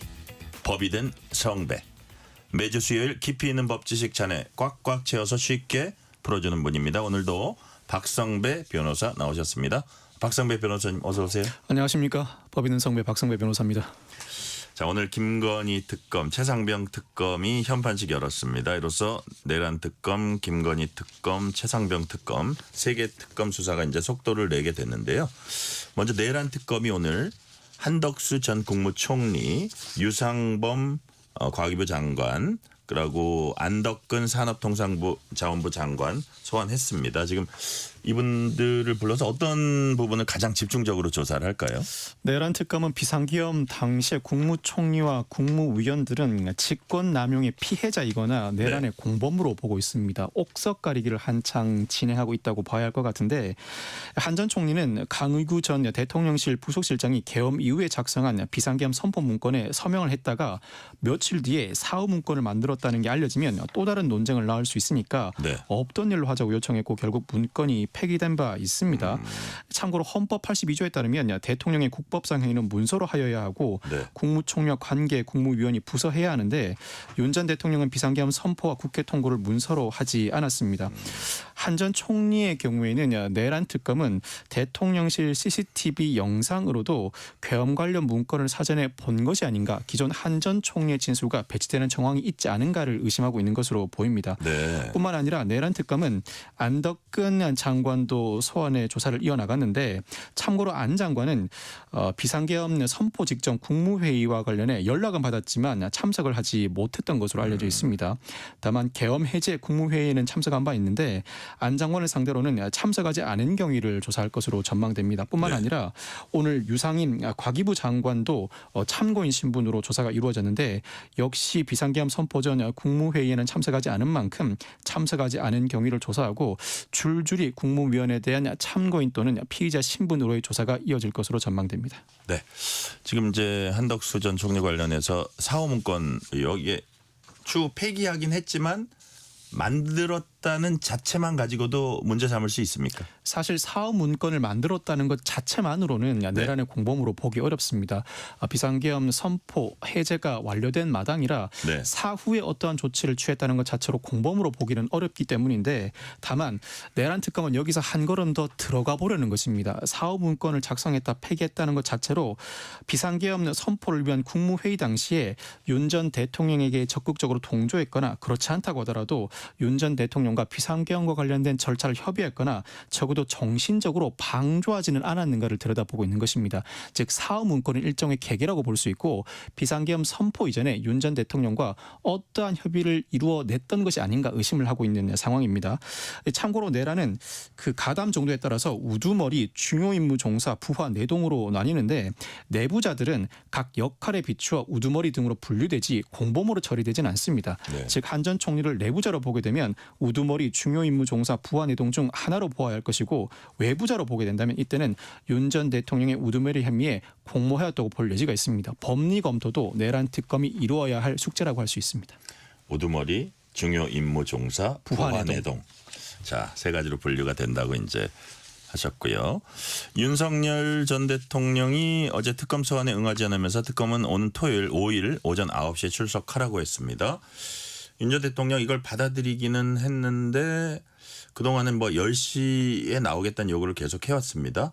박성배 변호사님 9시하고 10시 무슨 차이가 있습니까? 사실 본질적인 차이는 없습니다. 윤 전 대통령은 결국 5일 오전 9시에 출석하기로 했고 이전에 특검이 출석 시간을 1시간 늦춰달라는 요청을 수용하지 않다 보니 그 요구를 그대로 수용한 것으로 보입니다. 세 차례에 걸친 조사 일시 장소를 둔 줄다리기가 이어졌는데 여기서 더 불응하다가는 전격적으로 내란 특검이 체포영장을 청구할 가능성을 배제하지 못하는 만큼 본질적인 차이가 없는 시간을 두고 더 이상 줄다리기를 할 필요가 없다고 본 것 같습니다.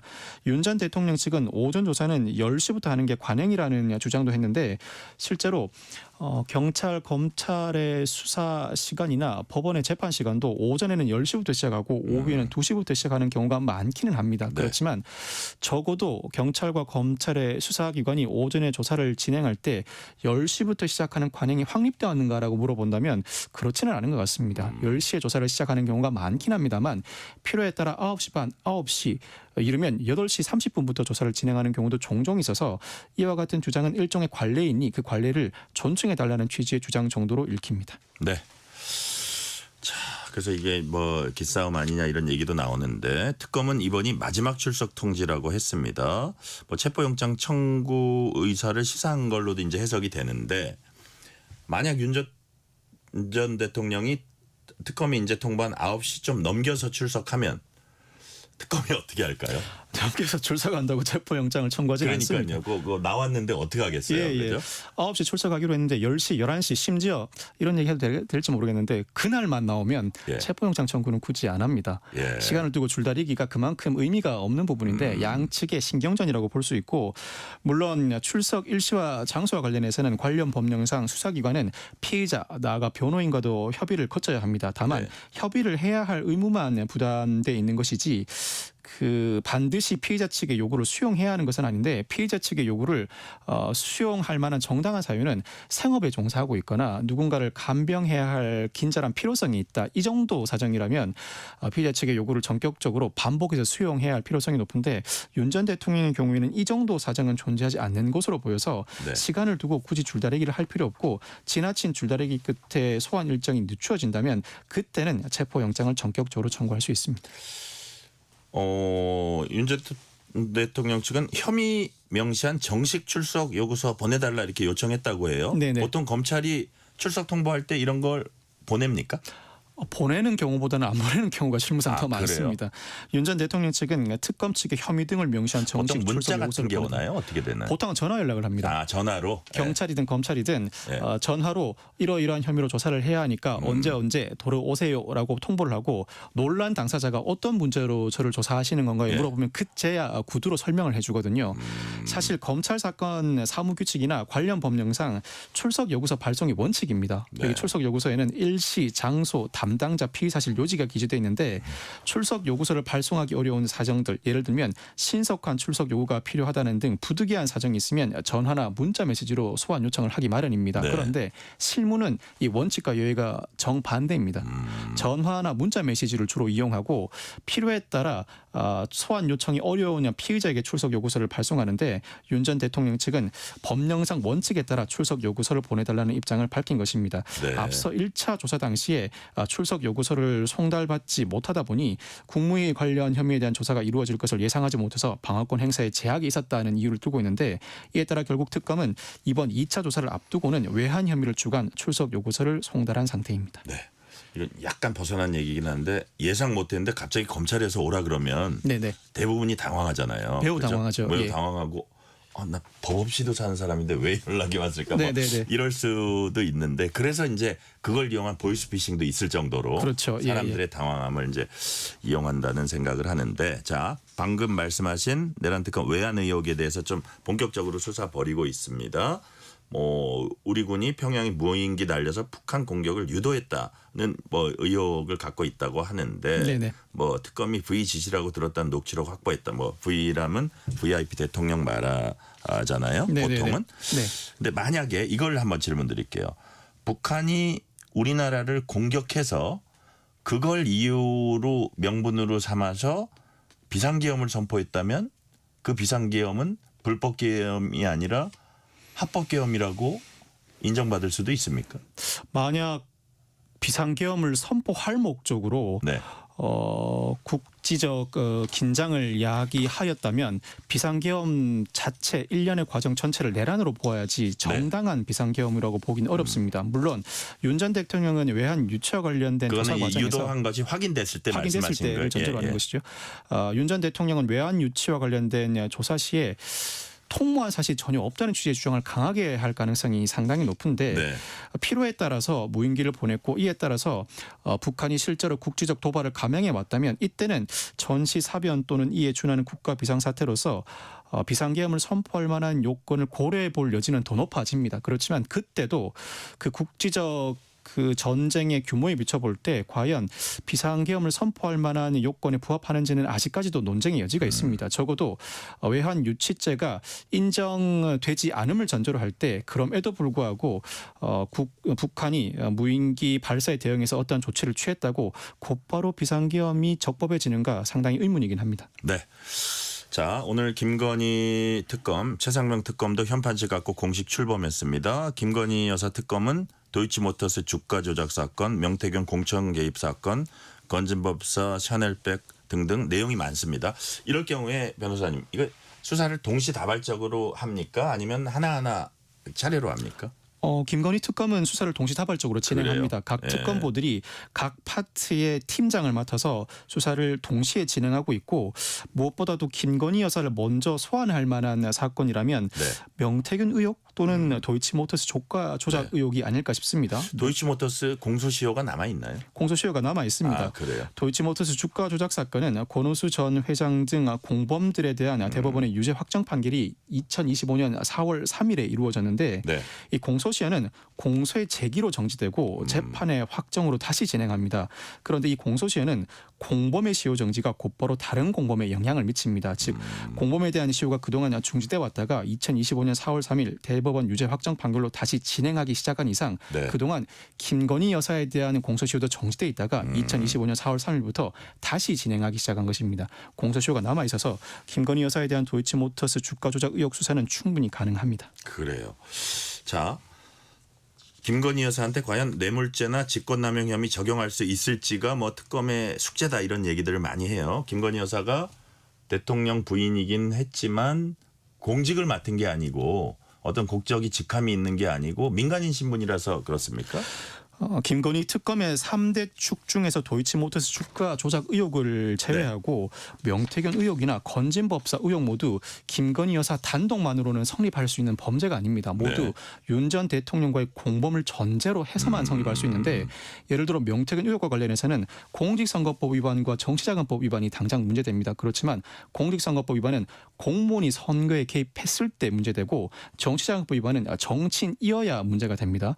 나아가서 건진법사 의혹 또 당장 청탁금지법 위반이나 뇌물수수 혐의를 거론해 볼 수 있는데 청탁금지법은 공직자가 물품 등을 받을 때 성립하는 범죄이지 공직자의 배우자는 어떤 물품을 받는다고 하더라도 죄가 성립하지 않습니다. 뇌물수수도 당연히 공무원이 누군가로부터 돈이나 금품을 받았을 때 성립하는 범죄라 모두 김건희 여사 단독 범행을 전제로 하지 않고 윤 전 대통령과의 공범 관계를 전제로 합니다. 즉 그렇다면 김건희 여사를 고리로 윤 전 대통령 수사는 불가피하다 이렇게 봐야 되네요. 불가피합니다. 김건희 여사도 김건희 특검의 최정점에 있지만 그 최정점에는 김건희 여사 단독으로만 있는 것이 아니라 윤 전 대통령도 동시에 있고 늘 윤 전 대통령과의 공모 혐의를 전제로 수사를 진행하게 됩니다. 네.